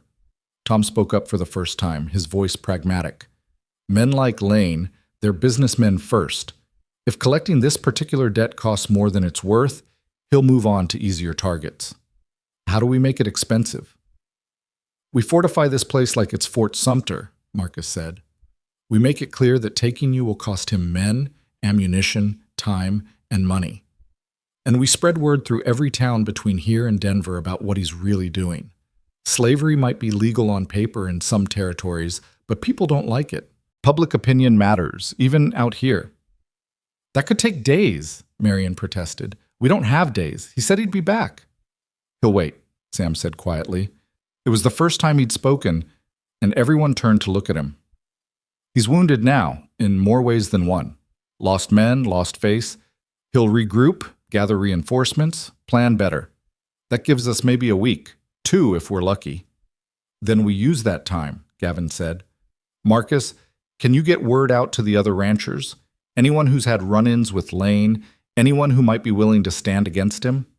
"Already planned on it. There's at least a dozen men I know who've been burned by flesh traders. They'll come." "I'll ride to the territorial marshal's office," Tom offered. "Even if Lane's got judges bought, there might be law enforcement willing to listen. Worth a shot." "And I'll fortify the ranch," Sam said. "Reinforce the barn, set up proper defensive positions. Maybe rig some surprises for anyone who comes at us." It was a plan, at least. Better than waiting helplessly for the next attack. Marion felt some of the crushing weight lift from her chest, though fear still coiled tight in her stomach. "Why are you doing this?" she asked suddenly. "All of you. You don't know us. You don't owe us anything." The 3 men looked at each other, and Marcus answered. "Ma'am, when Gavin Rourke sends word that he needs help, you come. No questions. That's just how it is with men who've saved your life." He paused. "But more than that, what Lane's doing, what he represents, it's everything we fought against in the war. Doesn't matter which side you were on.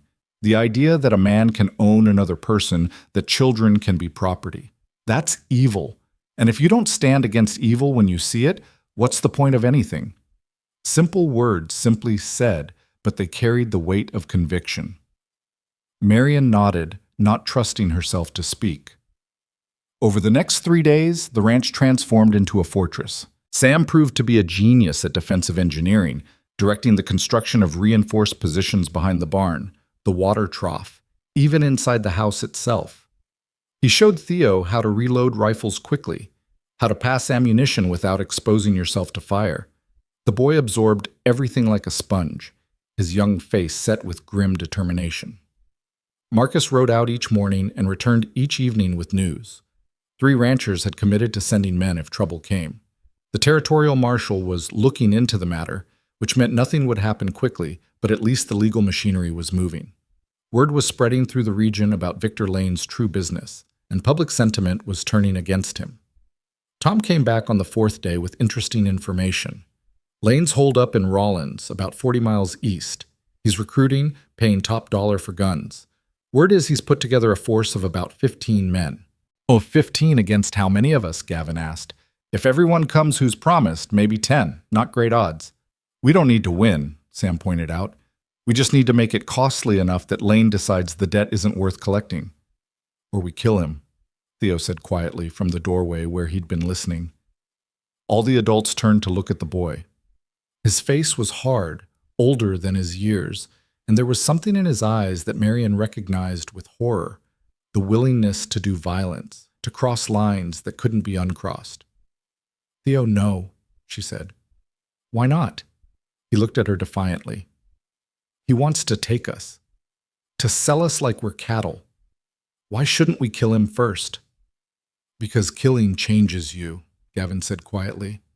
Takes something from you that you never get back. I know, I've done it. But you survived. Did I?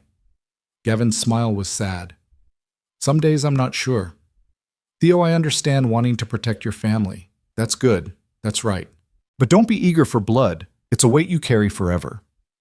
Theo's defiance crumbled, and suddenly he was just a scared 10-year-old again. He crossed to his mother and she pulled him close, feeling his thin body shake against hers. I just want them to leave us alone, he whispered. I know, baby. I know.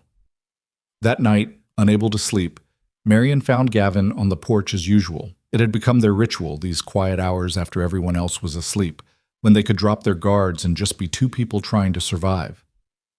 He's too young to be thinking about killing, she said, settling beside him. They're all too young for what they've been through. Gavin stared out at the darkness. But this is the world we've given them. We can't protect them from knowing it's ugly. I keep thinking about what happens after. Assuming we survive this, assuming Lane gives up or we stop him somehow. What then? Do we just wait for the next threat? The next man with a grudge or a claim? That's just life on the frontier, always another threat, another challenge. You deal with what comes. I'm tired of just dealing with things. Marion turned to face him. I want to live, Gavin. Really live, not just survive day to day. I want my children to have childhoods, not constant fear. I want... She trailed off, not sure how to articulate the longing that had been growing in her chest. What do you want? I want this. She gestured between them, at the ranch, at everything. This feeling of home, of safety, of family. I want it to be real and permanent, not something that can be ripped away at any moment. Gavin was quiet for a long time. I can't promise nothing will ever threaten us again. That's not realistic, but I can promise I'll fight for this, for us, with everything I have. That enough? It should have been. It was more than she had ever expected to find in the ashes of her old life. But Marion found herself wanting more, wanting guarantees that didn't exist, wanting a future that felt secure. I'm scared, she admitted. Not just of Lane, but of hoping too much. Every time I let myself believe things can be good, they fall apart. Then we build something stronger this time, something that can survive the falling apart. He took her hand. Marion, I know I'm asking a lot, asking you to trust, to hope, to risk your heart again when it's already been broken. But I'm asking anyway, because the alternative is living in fear forever, and that's not living at all. She studied his face in the moonlight, the lines around his eyes, the scars on his temple, the gray starting to show in his hair. He'd lived hard and survived harder, and he was offering her the most precious thing he had, his commitment to try, to hope, to build something worth defending. Okay, she said finally. Okay, we build something stronger. He kissed her then, slow and sweet, and for a moment the world narrowed to just the two of them, two damaged people choosing each other despite everything. The moment broke when Sam called from the barn, his voice urgent. "Riders coming! Multiple riders!" Gavin was moving before the words fully registered, Marion right behind him. The yard erupted into controlled chaos, Marcus and Tom emerging from the barn where they'd been sleeping, weapons ready. Sam taking position behind the reinforced fence posts he'd built. Gavin pressing the rifle into Marion's hands with a look that said everything. Protect the children, stay alive, I love you even if we haven't said the words yet. But as the riders came into view, Marcus lowered his weapon with a laugh. "Stand down. That's Henry Garrett and his sons, the reinforcements I sent for." Indeed, the approaching party was flying a white cloth, the universal signal of friendly intent. Henry Garrett turned out to be a grizzled rancher in his 60s with 4 grown sons, all of them armed and ready for a fight. Behind them came 2 more ranchers Marion didn't know, and a priest of all things, a young man who explained he'd heard about Lane's activities and felt morally obligated to bear witness. By dawn, there were 14 armed men on the ranch, plus Marion and Theo. Not an army, but enough to make an attacker think twice. Henry Garrett studied their defensive positions with an experienced eye and nodded approval. "You've done well with what you had. This Lane fellow comes at you. He's going to bleed for it." "That's the idea," Gavin said. "Good." Henry spat tobacco juice into the snow. "I've had my own run-ins with flesh traders, lost a brother to them back in '62. They claimed he owed money, dragged him off to a mining camp. Never saw him again. I'd be pleased to return the favor to one of their kind." The other ranchers had similar stories. Debts manipulated, contracts enforced at gunpoint, people disappeared into labor camps and brothels. Victor Lane had made enemies across the territory, and now those enemies were gathering, united by a common hatred. Father Michael, the priest, set up a small chapel area in the corner of the barn and offered to hear confessions for any who wanted it. To Marion's surprise, several of the hardened ranchers took him up on it. Men preparing for possible death, making peace with their souls. Marion approached the priest herself that afternoon, not sure what she wanted but feeling the need for something. Absolution, maybe. Or just someone to talk to who wasn't part of the coming violence. "I'm not Catholic," she said as she sat across from him in the barn's quiet corner. "Neither am I, technically," Father Michael replied with a gentle smile. "I'm Methodist. But out here we all serve the same God and help where we can. What's on your heart, sister?" "I'm going to kill someone." The words came out flat, certain. "If they come for my children, I'm going to kill whoever tries to take them. No hesitation, no mercy." "Are you asking my permission or my forgiveness?" "I don't know. Both? Neither?" Father Michael considered her seriously. "The 6th commandment says, 'Thou shalt not murder,' not 'thou shalt not kill.' There's a difference. Murder is the unlawful taking of life. Killing in defense of innocence, in protection of your children, that's different. It may still carry weight on your soul, but it's not the same sin." "Does that make it okay?" "I don't know that anything about this situation is okay, but I know that God gave you those children to protect. And I know that evil men exist who would harm them. If you stand between your children and evil, if you use violence only as a last resort to protect the innocent, I can't condemn that. I won't." His words didn't absolve her guilt, but they eased it slightly. Marion thanked him and returned to the house, where Penny and June were playing a quiet game with pebbles, trying to maintain some normalcy amid the preparations for war. That evening, as the sun set blood-red over the mountains, Tom returned from another scouting trip with grave news. "Lane's moving. Left Rollins this morning with his full force. They're coming slow, probably planning to arrive tomorrow around midday." "How many?" Gavin asked. "Counted 17, all armed. 2 of them look like professional gunfighters, not just hired muscle." Marcus whistled low. 17 against 14.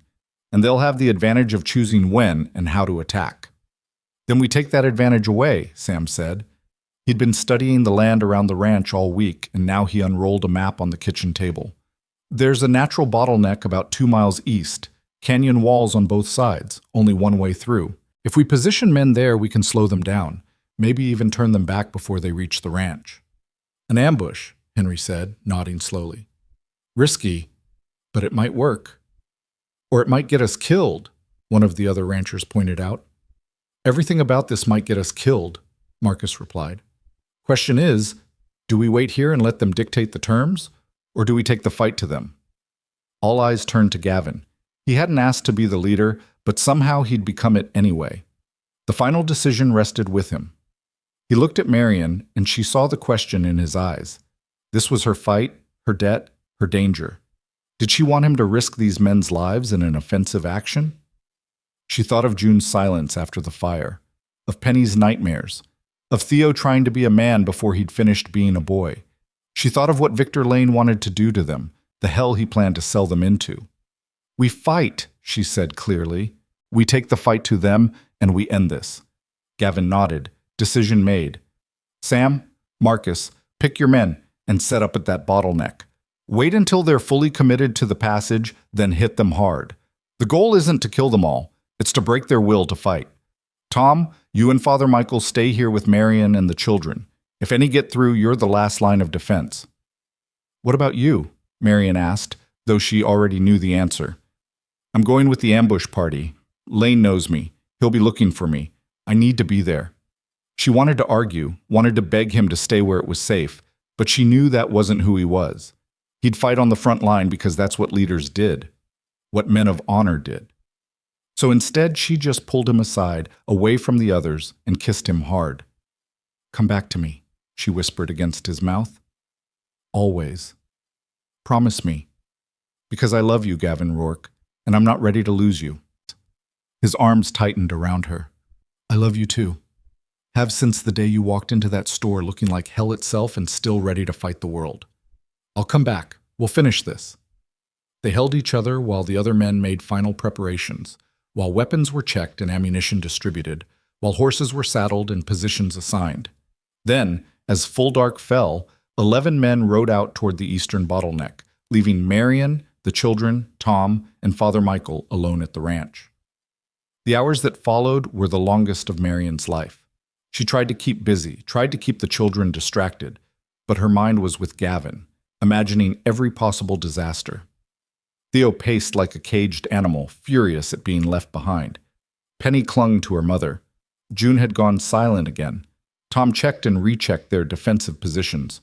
Father Michael prayed, and Marion waited, rifle across her lap, for either victory or catastrophe. Dawn came gray and cold. No word from the ambush party. The waiting stretched on, every minute an eternity. Then, around mid-morning, a single rider appeared on the horizon, coming fast. Marion's heart stopped until she recognized the horse, Sam's distinctive paint gelding. He was slumped in the saddle, and even from a distance she could see the blood. Tom ran out to meet him, helping him down as Sam nearly collapsed. His left arm was bleeding through a makeshift bandage, his face pale with blood loss. What happened? Marion demanded, running to support his other side as they helped him toward the house. Where are the others? Ambush worked, Sam gasped out. Hit them hard in the bottleneck. But Lane had outriders, scouts we didn't see. They flanked us, came from behind. It turned into a close fight. Gavin? Is Gavin alive? He was when I left. Sent me back to warn you. Lane broke through with maybe 8 men. They're coming here. Be here within the hour. Marion's blood went cold. 8 men. And they only had 3 defenders plus children. How many did we get? Tom asked, helping Sam into a chair. 6 down, 3 ran off. But we lost 2 of ours. Henry's youngest and one of the other ranchers. Marcus took a bullet to the leg, but he's still fighting. They're holding position, trying to slow Lane down, but Sam's head drooped.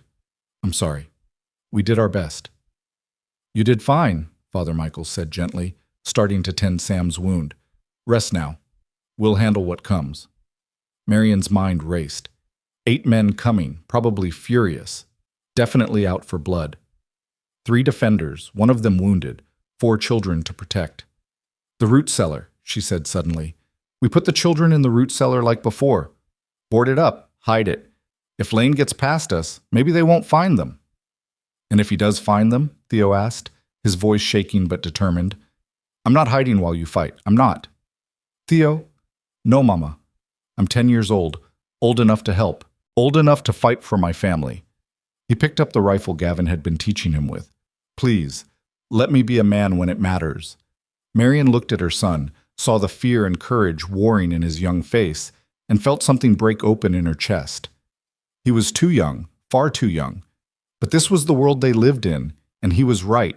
He could help. And she needed all the help she could get. Stay behind cover, she said finally. You do exactly what Tom says, and if I tell you to run, you run. Understood? Yes, ma'am. She pulled him close, pressed a kiss to his hair. I'm proud of you. Your father would be proud of you. Then there was no more time for sentiment. Tom was organizing their positions, Sam in the house despite his wound, covering the front approach. Tom himself in the barn with a clear sight line to the yard. Marion and Theo behind the reinforced water trough, with orders to focus on keeping attackers pinned rather than scoring kills. Father Michael volunteered to stay with the girls in the root cellar, armed with a pistol and instructions to shoot anyone who wasn't family who tried to come down. They barely finished preparations when the riders appeared. 8 men, just as Sam had said, led by Victor Lane himself. His expensive city clothes were torn and dirty now, stained with blood and gunpowder. His face was twisted with rage as he pulled up his horse at the edge of rifle range. Rourke, he shouted. I know you're in there. This ends now. Send out the woman and children, and maybe I'll let the rest of you live. Tom answered from the barn. Rourke's not here, but his friends are, and we don't negotiate with slavers. Lane's laugh was ugly. Friends? You think these frontier trash will die for a whore and her bastards? I'm offering you one chance. Walk away now, and you keep your lives. Go to hell! That was Sam, his voice weak but defiant. So be it. Lane gestured, and his men spread out, clearly planning a coordinated assault from multiple angles. These weren't the frightened hired guns from before. These were professionals, men who killed for a living and were good at it. The first shots came from 3 directions at once. Bullets slammed into the water trough, the barn walls, the house itself. Marion ducked lower, feeling splinters fly over her head, her heart hammering so hard she thought it might burst. Beside her, Theo aimed carefully and squeezed the trigger. His shot went wide, but it was close enough to make one of Lane's men dive for cover. Good, Marion said. Keep them pinned. Don't try to be a hero. She raised her own rifle, sighted on a man trying to circle toward the house, and fired. The kick slammed into her shoulder, but she saw the man stumble, grab his side. Not dead, but out of the fight. The battle descended into chaos, gunfire, screaming, the smell of powder and blood. Sam was firing from the house, his shots methodical despite his injury. Tom had a rifle in each hand, alternating shots so fast it seemed impossible. And Marion fought like a woman possessed, loading and firing, her world narrowed to the simple mechanics of survival. 2 of Lane's men went down, then a third. But Tom took a bullet that spun him around, and his next shot went wild. Sam's ammunition ran out, and in the precious seconds it took him to reload, one of Lane's men made it to the house, smashing through a window. Marion heard Sam shout, heard the struggle inside, and her blood turned to ice. The root cellar was in the house. If they got inside, if they found the hidden door. Stay here, she told Theo. Then she was running, keeping low, rifle in hand. She burst through the front door to find Sam grappling with a man twice his size, both of them struggling for control of a knife. The bandit had his back to her. Marion didn't hesitate. She brought the rifle butt down on the back of his head with all her strength. He dropped like a stone. The cellar, Sam gasped, blood running from a reopened wound. Check the cellar! She ran to the kitchen, pulled back the rug, and found Father Michael standing at the top of the cellar stairs, pistol in hand, his face white but determined. They didn't get past me, he said simply. Relief flooded through her, but there was no time. She could hear more men approaching, hear Theo calling out an alarm. She ran back outside in time to see 2 men closing in on her son's position, and rage overrode fear. She fired both barrels of the shotgun she'd grabbed on the way out, and one man went down screaming. The other turned toward her, raising his pistol, and time seemed to slow. She saw his finger tighten on the trigger, knew she couldn't reload fast enough, knew she was about to die. Then a rifle cracked from somewhere behind the barn, and the man's head snapped back. He fell, and behind him Marion saw Gavin riding hard, Marcus and the others streaming in behind him. They'd broken free from the eastern fight and made it back just in time. What followed was brutally quick. Lane's remaining men, caught between the defenders and the new arrivals, threw down their weapons. All except Lane himself, who spurred his horse toward the road in a desperate attempt to escape. Gavin rode after him, and Marion's heart stopped as she watched them disappear over the rise. Seconds stretched like hours. Then a single gunshot echoed across the valley. Gavin reappeared, alone, his face grim. He rode slowly back to the ranch, dismounted carefully, and walked straight to where Marion stood frozen in the yard. "It's over," he said quietly. "He's dead. It's over." And then, finally, Marion's legs gave out. Gavin caught her before she hit the ground, holding her while she shook, while the terror and rage and relief all crashed over her at once. Around them, men were checking wounds, securing prisoners, beginning the grim work of dealing with the dead.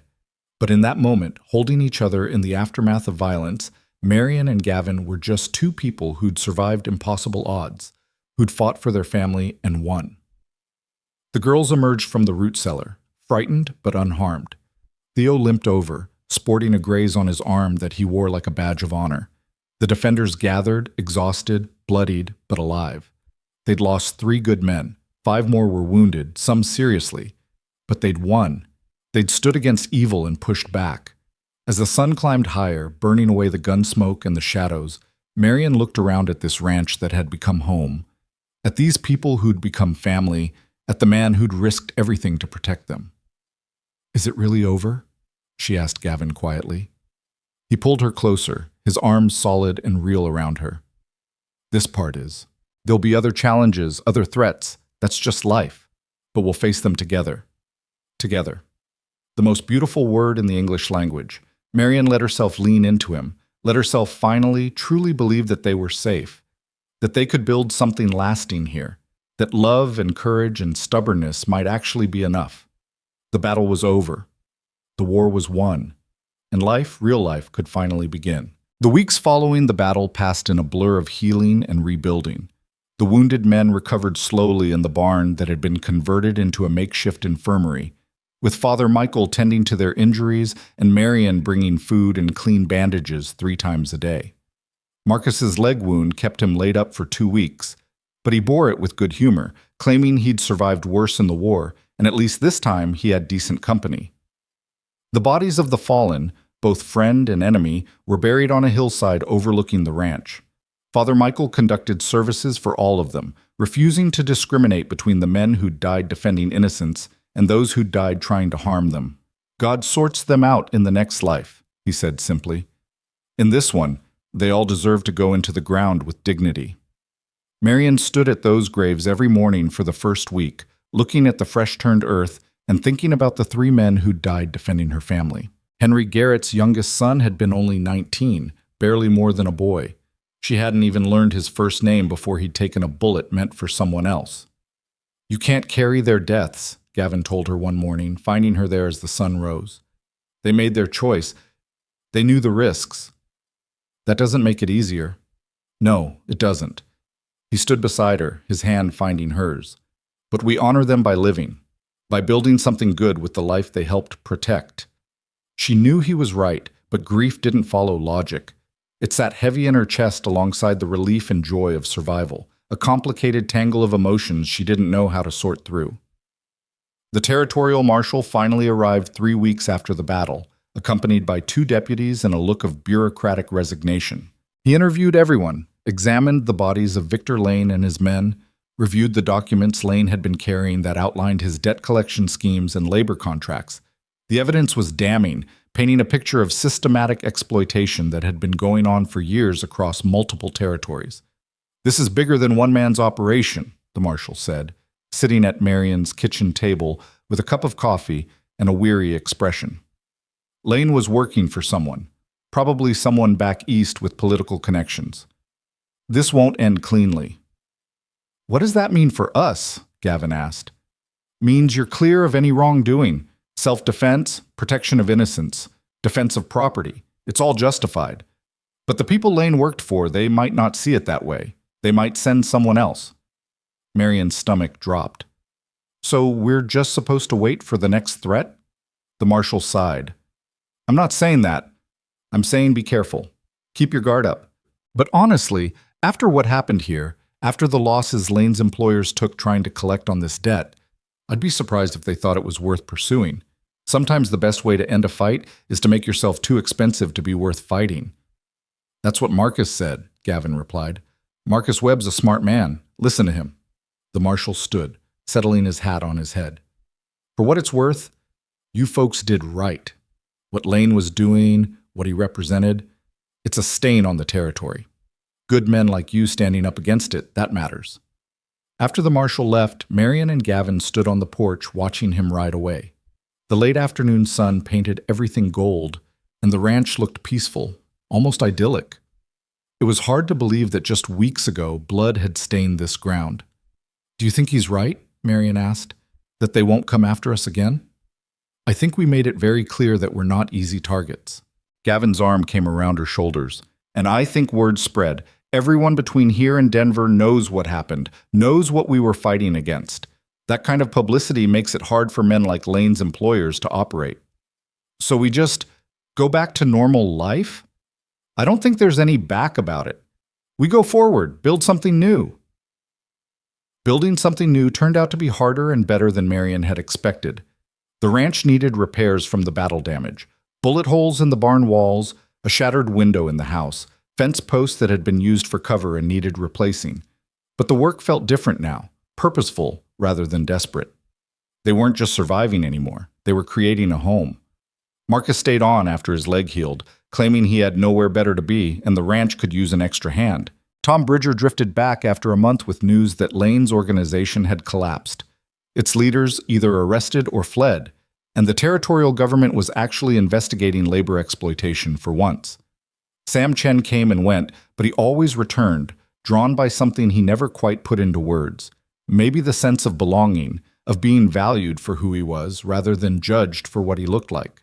The children healed too, in their own ways and their own time.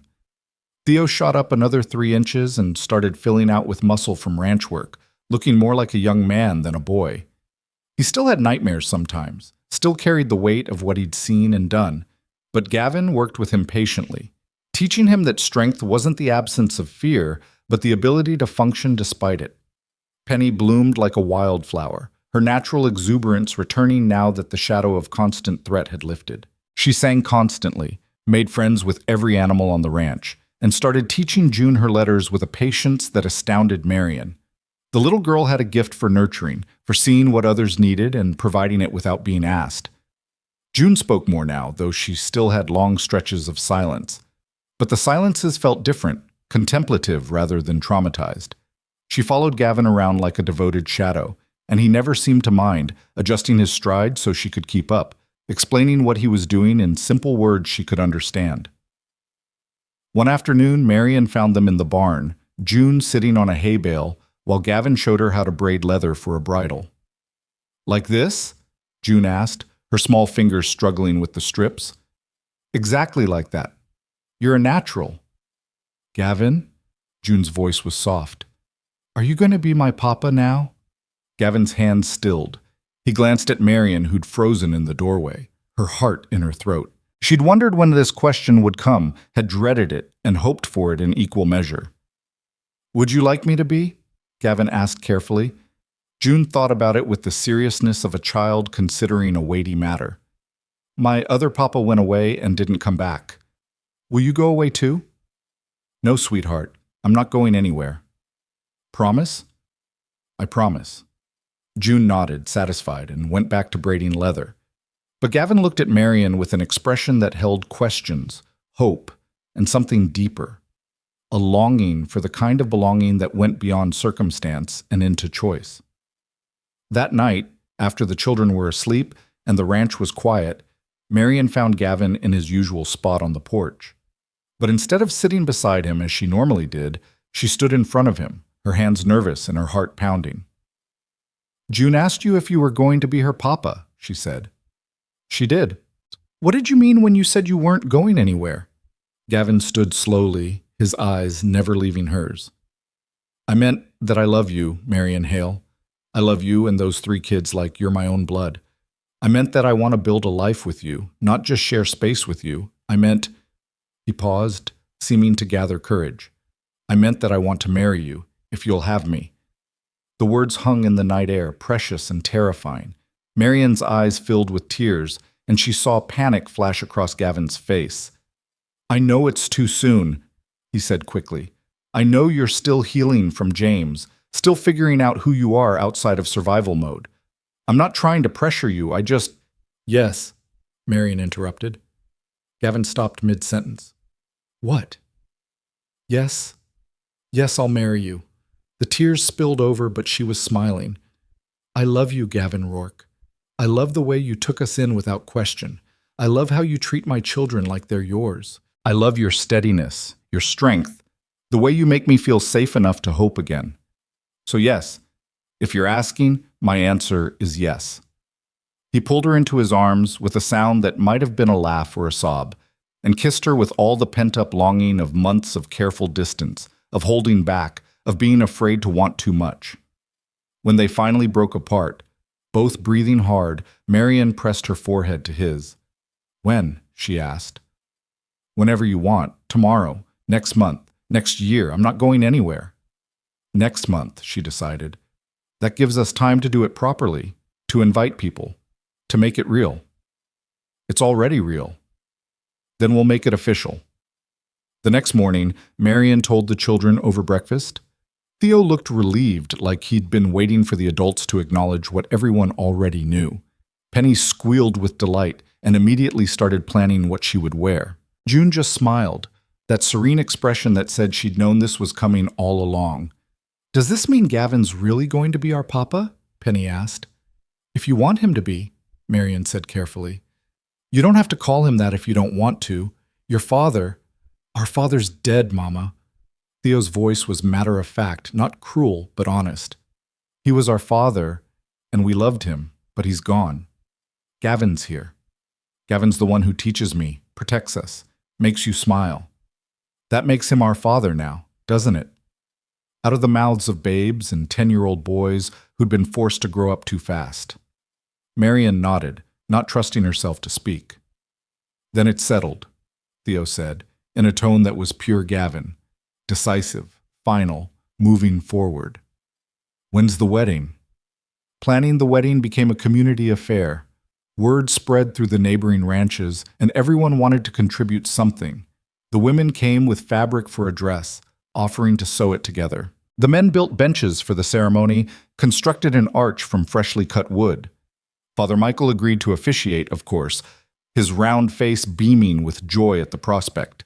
Marcus appointed himself unofficial coordinator, herding people in projects with the same efficiency he'd once used commanding troops.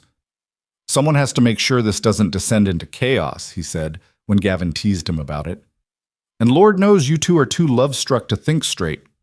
Tom rode out to collect wildflowers from the high meadows, returning with armfuls of columbine and Indian paintbrush. Sam built a table large enough to hold food for 50 people, his carpentry skills producing something so beautiful it seemed a shame to put dishes on it. Even the children helped, June making garlands from grass and flowers, Penny practicing songs to sing during the ceremony. 3 weeks before the wedding, a stranger appeared at the ranch. A well-dressed man in his 50s, traveling in a carriage that had no business on frontier roads. Gavin met him with his hand on his gun, wary of anything that looked like it came from the city and money, but the man raised his hands peacefully. My name is Theodore Harrison, he said. I'm a lawyer from Chicago. I've been looking for Marion Hale. Marion's stomach dropped. She stepped forward, positioning herself where she could protect the children if needed. I'm Marion Hale. Mrs. Hale, I apologize for the intrusion. I've been trying to locate you for several months regarding your late husband's estate. James didn't have an estate. He had debts. That's what I thought as well, which is why this case proved so interesting. Harrison pulled out a leather case and withdrew some papers. It turns out your husband did owe significant gambling debts, as you know. However, what you may not know is that approximately 3 years ago, He won a considerable sum at a poker game in Denver, nearly $30,000. Marion's head spun. That's not possible. We were barely surviving 3 years ago. If James had won that much, he put it in a trust, Harrison continued. Specifically, he put it in a trust for his children's education and welfare, with the funds to be released only in the event of his death or at his written authorization. The trustees were a banking firm in Denver that has since been absorbed by a larger institution, which is how the money was initially lost in the shuffle of reorganization. Why would he do that? Marion's voice shook. Why hide money while we were struggling? Harrison's expression was sympathetic. According to the trust documents, he was trying to protect it from himself. He wrote a letter to accompany the trust, sealed, to be opened only by you. I have it here. He held out an envelope, yellowed with age, with James's handwriting on the front. For Marion, if I'm gone. Marion's hands trembled as she took it. She looked at Gavin, who nodded encouragement, then broke the seal and began to read. The letter was short, written in James's careless scrawl. My dearest Marion, if you're reading this, I'm dead or gone, and I'm sorry. I'm sorry for so many things, for the gambling, for the debts, for being weak when you needed me strong. I know I'm not the man you deserved, not the father our children deserve. I won this money and my first instinct was to gamble it again, to double it, to prove I was worth something. But then I looked at Theo sleeping and I realized what I'd become, what I'd risk. So I hid it away where I couldn't touch it, couldn't lose it in a moment of weakness. Use it to give our children better than I gave them. Use it to build a life without the shadow of my failures. You were always the strong one, Marion. You were always enough. I'm sorry I wasn't. James! Marion finished reading and had to sit down, the letter clutched in her hands. All those years of struggle, of watching their children go hungry, of scraping by on nothing, and there had been money the whole time. Money James had won and hidden away, not out of cruelty, but out of a desperate attempt to save his family from his own weakness. How much? She asked quietly. How much is left after lawyer fees and administration? $28,734, Harrison said, plus accrued interest. It's yours, Mrs. Hale. Yours and your children's. It was a fortune. More money than Marion had ever imagined having. Enough to buy their own ranch, to send the children to university, to live comfortably for years. It was freedom, opportunity, everything they'd fought for made suddenly, impossibly real. She looked at Gavin, wondering what this changed. Money made people different, made relationships complicated. Would he still want her now that she wasn't desperate, wasn't dependent on his charity? But Gavin just smiled, that quiet expression that meant he understood what she was thinking. Congratulations, he said simply. Your children's future just got a whole lot brighter.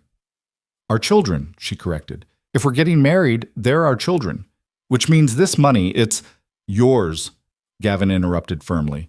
I'm not marrying you for money, Marion. I don't want your late husband's winnings. What I want is you and those kids and the life we're building. Everything else is just details. Theodore Harrison cleared his throat delicately. If I might make a suggestion. The money could be kept in trust for the children's education, as your late husband intended. Or it could be used to expand this ranch, provide security for your family. There are many options. I need to think about it, Marion said. Her mind was reeling, trying to process this sudden reversal of fortune. Of course. I'll be staying at the hotel in town for the next week, if you need to reach me. Harrison tipped his hat. Congratulations on your upcoming marriage, Mrs. Hale. Your husband would be happy to know you've found someone who values you as you deserve. After he left, Marion sat on the porch steps with the letter in her hands, trying to reconcile the James she'd known with the James who'd written these words. He'd been weak, yes, and his weakness had cost them dearly. But he'd also tried, in his own broken way, to protect them. Are you angry with him? Gavin asked, sitting beside her. I don't know what I am. Relieved? Grateful? Furious that he let us struggle when there was money available? She shook her head. He was trying to save us from himself. I understand that, but it doesn't make the hunger we went through hurt less. No, it doesn't. Gavin took her hand. But it does mean you have choices now. Real choices about your future, about the children's future. That's worth something. What do you think I should do with it? I think you should do whatever feels right. Keep it, spend it, invest it, give it away. It's yours to decide. Marian thought about it for a long time, turning possibilities over in her mind. That night, she gathered the children and told them about the money, about their father's letter, about the choices they now had. Does this mean we're rich? Penny asked, eyes wide. It means we're secure, Marian corrected. It means you can go to school, get educations, have opportunities your father and I never had. Can we stay here? June's voice was small. With Gavin, I don't want to leave. Of course we're staying here, silly, Theo said. This is home. And just like that, the decision was made. They would stay at the ranch, use some of the money to expand and improve it, put the rest in trust for the children's education. They would build their life here, in this place that had saved them, with the man who'd chosen them. The wedding day dawned clear and beautiful, the sky that impossible blue that only happens in Wyoming, the mountains sharp against the horizon. Marian woke before dawn, her stomach full of butterflies, and found she couldn't go back to sleep. She slipped out of bed, careful not to wake the girls, and went to check on the preparations. The ranch had been transformed. The arch Marcus and the others had built was covered in wildflowers, their colors bright against the weathered wood. Benches had been arranged in neat rows facing the arch, with a path between them marked by more flowers. Tables groaned under the weight of food the neighbor women had brought. Roasted chickens, fresh bread, pies, preserves, dishes Marian didn't even have names for. It looked like a celebration, like joy, like hope made visible. Couldn't sleep either? Marcus's voice came from behind her. She turned to find him leaning against the barn, a cup of coffee in his hand. Too excited, or too nervous. Maybe both. It's good to see you happy. Marcus studied her with those knowing eyes. You've come a long way from the half-dead woman who stumbled into town months ago. We all have. Marian accepted the coffee cup he offered. Thank you, Marcus, for everything, for coming when Gavin called, for fighting for us, for staying. You've become family. That's what you do for family. You show up. He smiled. Besides, Gavin needed someone to keep him honest. Man was too much alone before you came along. And now? Now he's got everything a man could want. Good woman, good kids, good land. He's got purpose again. That's worth more than gold. The morning passed in a flurry of preparation. The women helped Marian into the dress they'd sewn. Simple blue calico, but made with such care that it felt like something precious. They braided flowers into her hair, fussed over her appearance until she hardly recognized herself in the mirror. She looked young again, happy again, like the girl she'd been before hardship had carved lines into her face. Penny and June were dressed in matching dresses of soft yellow, their hair in ribbons. They looked like sunshine made human, their faces glowing with excitement. Theo wore new pants and a shirt Marcus had helped him pick out in town, and he stood tall, proud to be giving his mother away, even as his eyes shone with unshed tears.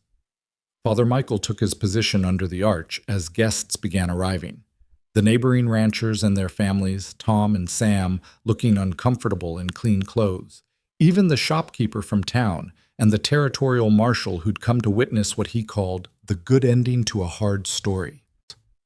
Then it was time, and Marian stood at the end of that flower-lined path with Theo beside her, looking at Gavin waiting at the arch. He wore his best clothes, his hair slicked back, his face clean-shaven, but what stopped her heart was the expression in his eyes, pure, unguarded love and wonder, like he couldn't quite believe this was happening. "Ready, Mama?" Theo whispered. "Ready." They walked together down that path, and with each step Marian felt the weight of the past falling away. The fear, the grief, the desperate struggle for survival, all of it receding like shadows before sunlight. By the time she reached Gavin and he took her hands in his, she felt lighter than she had in years. Father Michael began the ceremony with words about love and commitment, about building lives together, about choosing each other every day. But Marian barely heard him. She was lost in Gavin's eyes, in the promise she saw there, in the future stretching out before them bright and full of possibility. When it came time for vows, Gavin spoke first, his voice rough with emotion. "Marian, I was a dead man walking before you came into my life. Just going through motions, waiting for nothing. You and your children, you brought me back. You gave me purpose, gave me family, gave me a reason to wake up every morning and be grateful. I promise to love you fiercely, protect you always, and build a life with you that honors what we survived to get here. I promise to be the father your children deserve, the partner you can count on, and the man who never stops choosing you. Marian's turned, and her voice shook but held strong. Gavin, you saved us. Not just from danger, but from despair, from giving up, from forgetting that the world could be good. You showed me that strength doesn't mean hardness, that protection doesn't mean control, that love doesn't mean possession. You taught my children how to hope again, how to laugh again, how to trust again. I promise to stand beside you through whatever comes, to share both burdens and joys, to build this life with you one day at a time. I promise to love you with everything I am, everything I have, everything I hope to become. Father Michael pronounced them husband and wife, and when Gavin kissed her, the assembled crowd cheered. Theo and Penny and June rushed forward, wrapping their arms around both of them, and suddenly it was a family embrace, all five of them holding each other while the world celebrated around them. The party that followed lasted until well after dark. There was music and dancing, laughter and stories, food and drink shared freely among people who'd become more than neighbors. They'd become community.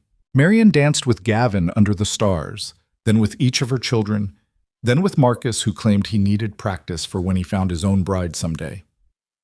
As night deepened and the crowd began to thin, Marian found herself standing apart from the celebration for a moment, just watching. Watching Gavin swing June through the air while she shrieked with delight.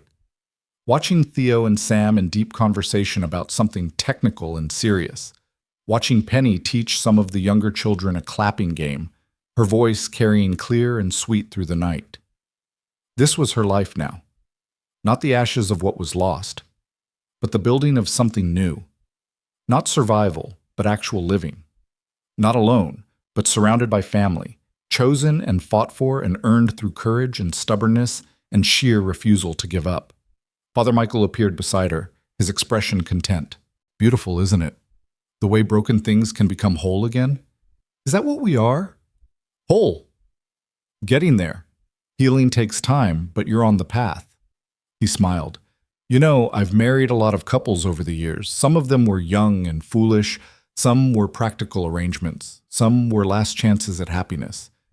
But this is two people who've walked through fire and chose each other on the other side.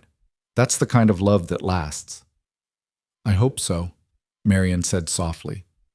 God, I hope so. Hope's a good start. But you've also got something better, commitment, the determination to keep choosing each other even when it's hard. That's what makes it work.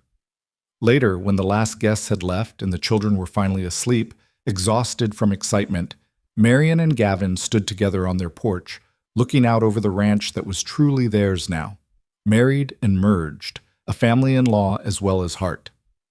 Happy? Gavin asked, his arm around her waist. Happier than I thought possible. Marian leaned into him. Do you remember what you said that first day? That you'd take all of us? I remember. Did you know then? Did you have any idea what you were signing up for? Gavin was quiet, considering. I knew you needed help. I knew I had room. Beyond that, he shrugged. I didn't think about it too hard, just knew it was the right thing to do. That simple? That's simple. He turned to face her, his hands coming up to frame her face. Best decision I ever made, taking you in. Gave me back my life. You gave me back mine. They stood like that for a long moment, just holding each other under the stars before Gavin spoke again. I've been thinking about the money. James's money. What about it?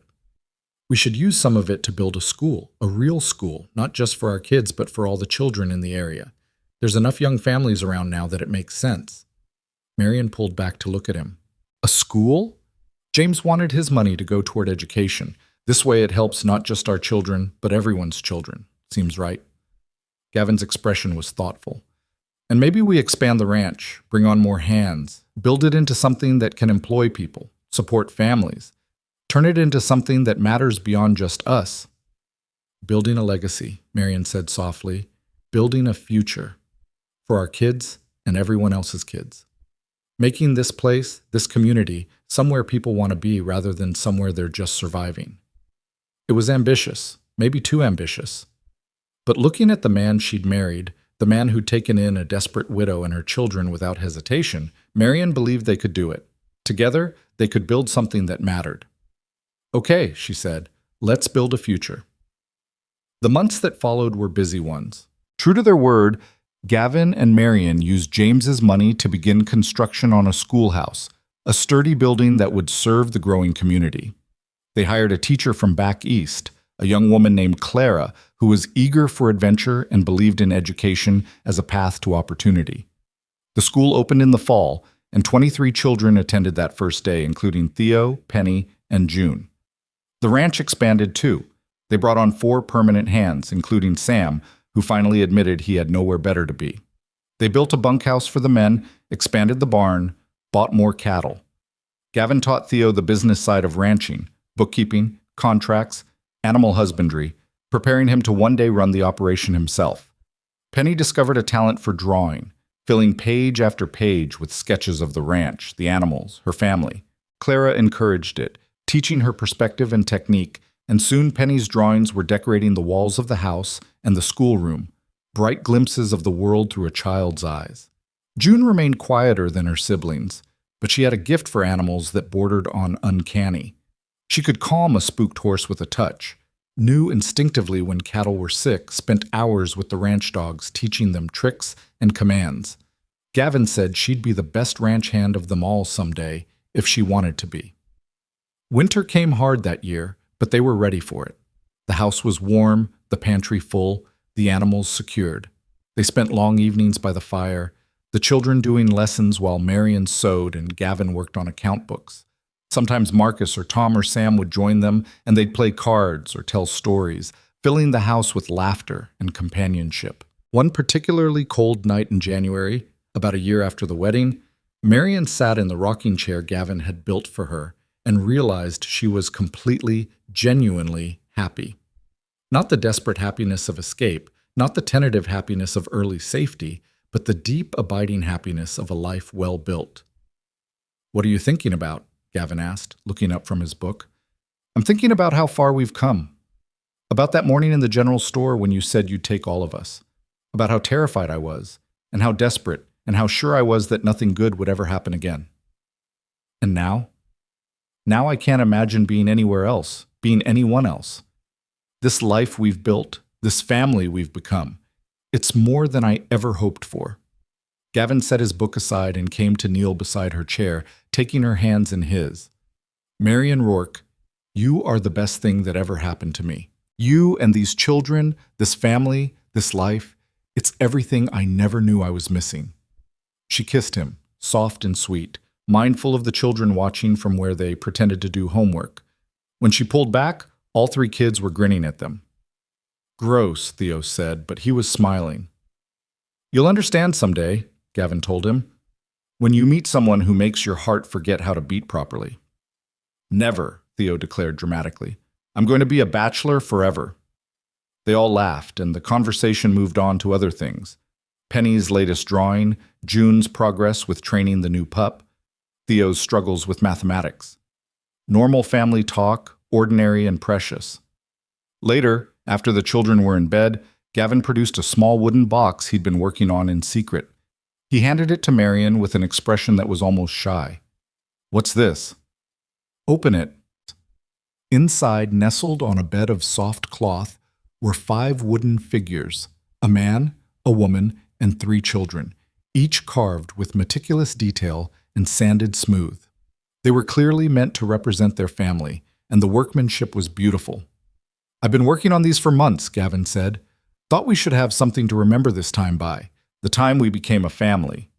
Marion picked up the smallest figure, June, and marveled at the detail. He'd captured something essential in each one, some quality that made them recognizably who they were. "They're perfect. I carved their initials on the bottom, and on the man..." He picked up the figure of himself and showed her the base. In addition to his initials, he'd carved a date. The day you walked into that store. The day everything changed. Tears pricked at Marion's eyes. You remember the exact date? I remember everything about that day. How you looked half dead but still fierce. How the kids stayed close to you even though they were starving. How you didn't ask for charity, just water, like you were determined not to be a burden. How I looked at you all and thought, these are people worth knowing. And now we're people worth keeping? Now you're my people, my family, my whole world. She set the figures back in the box carefully and then climbed into Gavin's lap, wrapping her arms around his neck. Thank you for seeing us that day, for taking us in, for becoming everything we needed. Thank you for letting me. They held each other in the quiet house, two survivors who'd found each other in the ashes and built something beautiful from the ruins. Outside, snow began to fall, soft and silent, covering the world in white. But inside there was warmth and light and love, the kind that endures through all seasons, through all challenges, through all the years to come. Spring arrived with a rush of green and birdsong, the prairie transforming from brown to a sea of grass and wildflowers. The school was thriving, the ranch was prosperous, and the family was happy. Marion planted an ambitious garden with help from June, who had inherited her mother's green thumb. Theo worked alongside Gavin from dawn to dusk, his skills growing daily. Penny spent her free time sketching the changing landscape, capturing the beauty of their home in lines and shading. One morning in late May, Marion woke feeling strange, nauseous and tired in a way that was familiar but unexpected. She lay still for a moment, counting days, doing mental calculations, until certainty settled over her like a blanket. She was pregnant. The realization was terrifying and wonderful in equal measure. She was 41 years old, had 3 children already, had survived violence and loss and rebuilding. Did she really want to start over with an infant? Could her body even handle it at her age? But underneath the fear was joy, pure and bright. A child of this new life, this new love, a baby born into security and happiness, into a home filled with laughter instead of desperation. The physical manifestation of everything they'd built together. She told Gavin that night, after the children were asleep, sitting on their porch in the familiar darkness. His reaction was everything she'd hoped for. Surprise, then wonder, then unguarded delight. A baby? He said it like he was testing the word, making sure it was real. We're having a baby? I think so. I'm fairly certain. Marion laughed at his expression. Are you happy about it? Happy? He pulled her into his arms. Marion, I never thought... I'd given up on the idea of children, on having that kind of family. And now not only do I have 3 incredible kids, but another one on the way. I'm beyond happy. He struggled for words. I'm grateful. So grateful I could burst with it. They told the children the next morning over breakfast. The reactions varied. Theo looked slightly horrified at the mechanics of it all. Penny squealed with excitement about having a baby sister. She'd already decided the sex.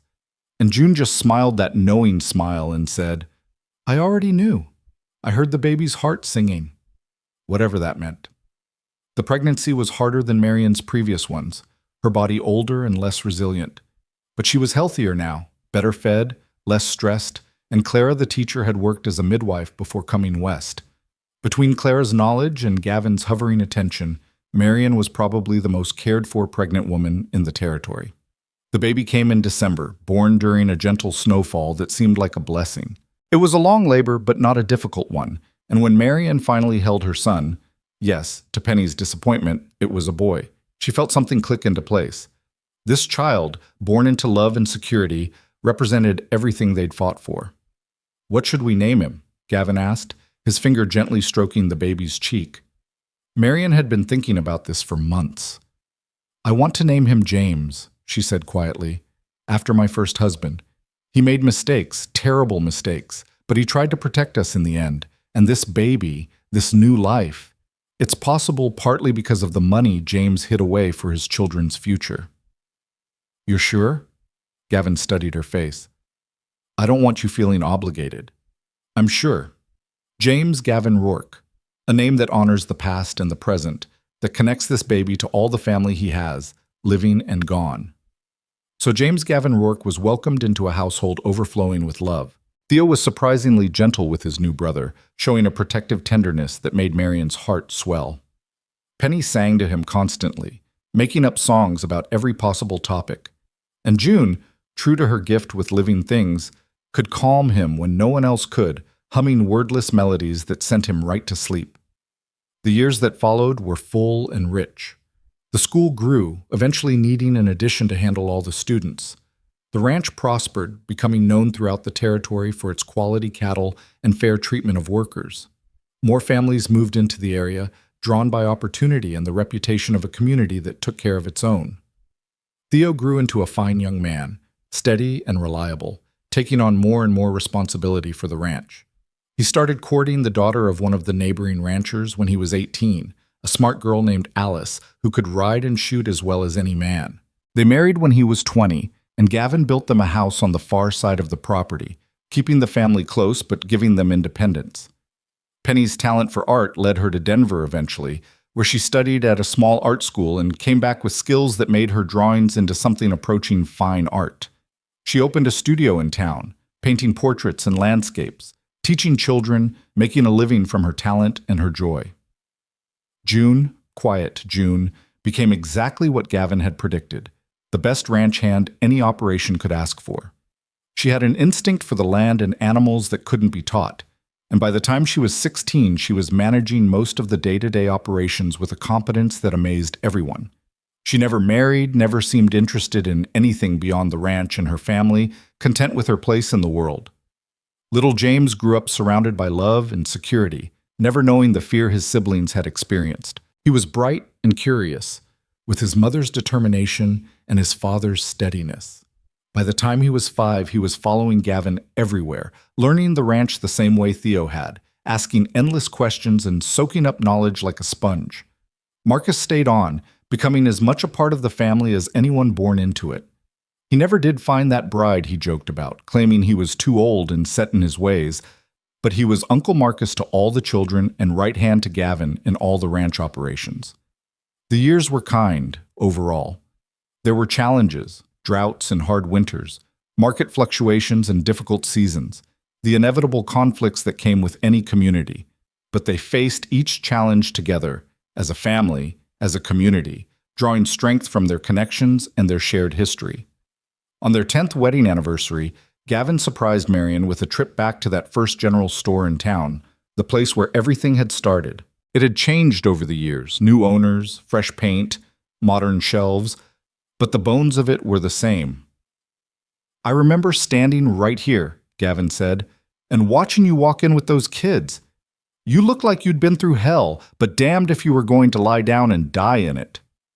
I remember thinking you were either my salvation or another devil I'd have to survive," Marion replied. She took his hand. "I'm glad it was the first one. I'm glad you gave me the chance to be."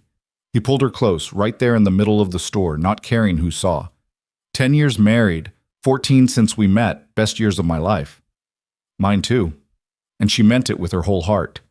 They walked out of that store hand in hand, into the bright Wyoming sunshine, into a life they'd built from nothing but courage and stubbornness and love. Behind them was a past full of pain and loss. Ahead was a future still being written, still full of possibility. But in that moment, standing in the place where everything changed, Marion felt nothing but gratitude. Gratitude for the stranger who'd seen a desperate woman and her children and said 4 simple words: "I'll take all of you." Those words had saved them, had become them, had transformed 5 broken individuals into a family, into something whole and strong and enduring.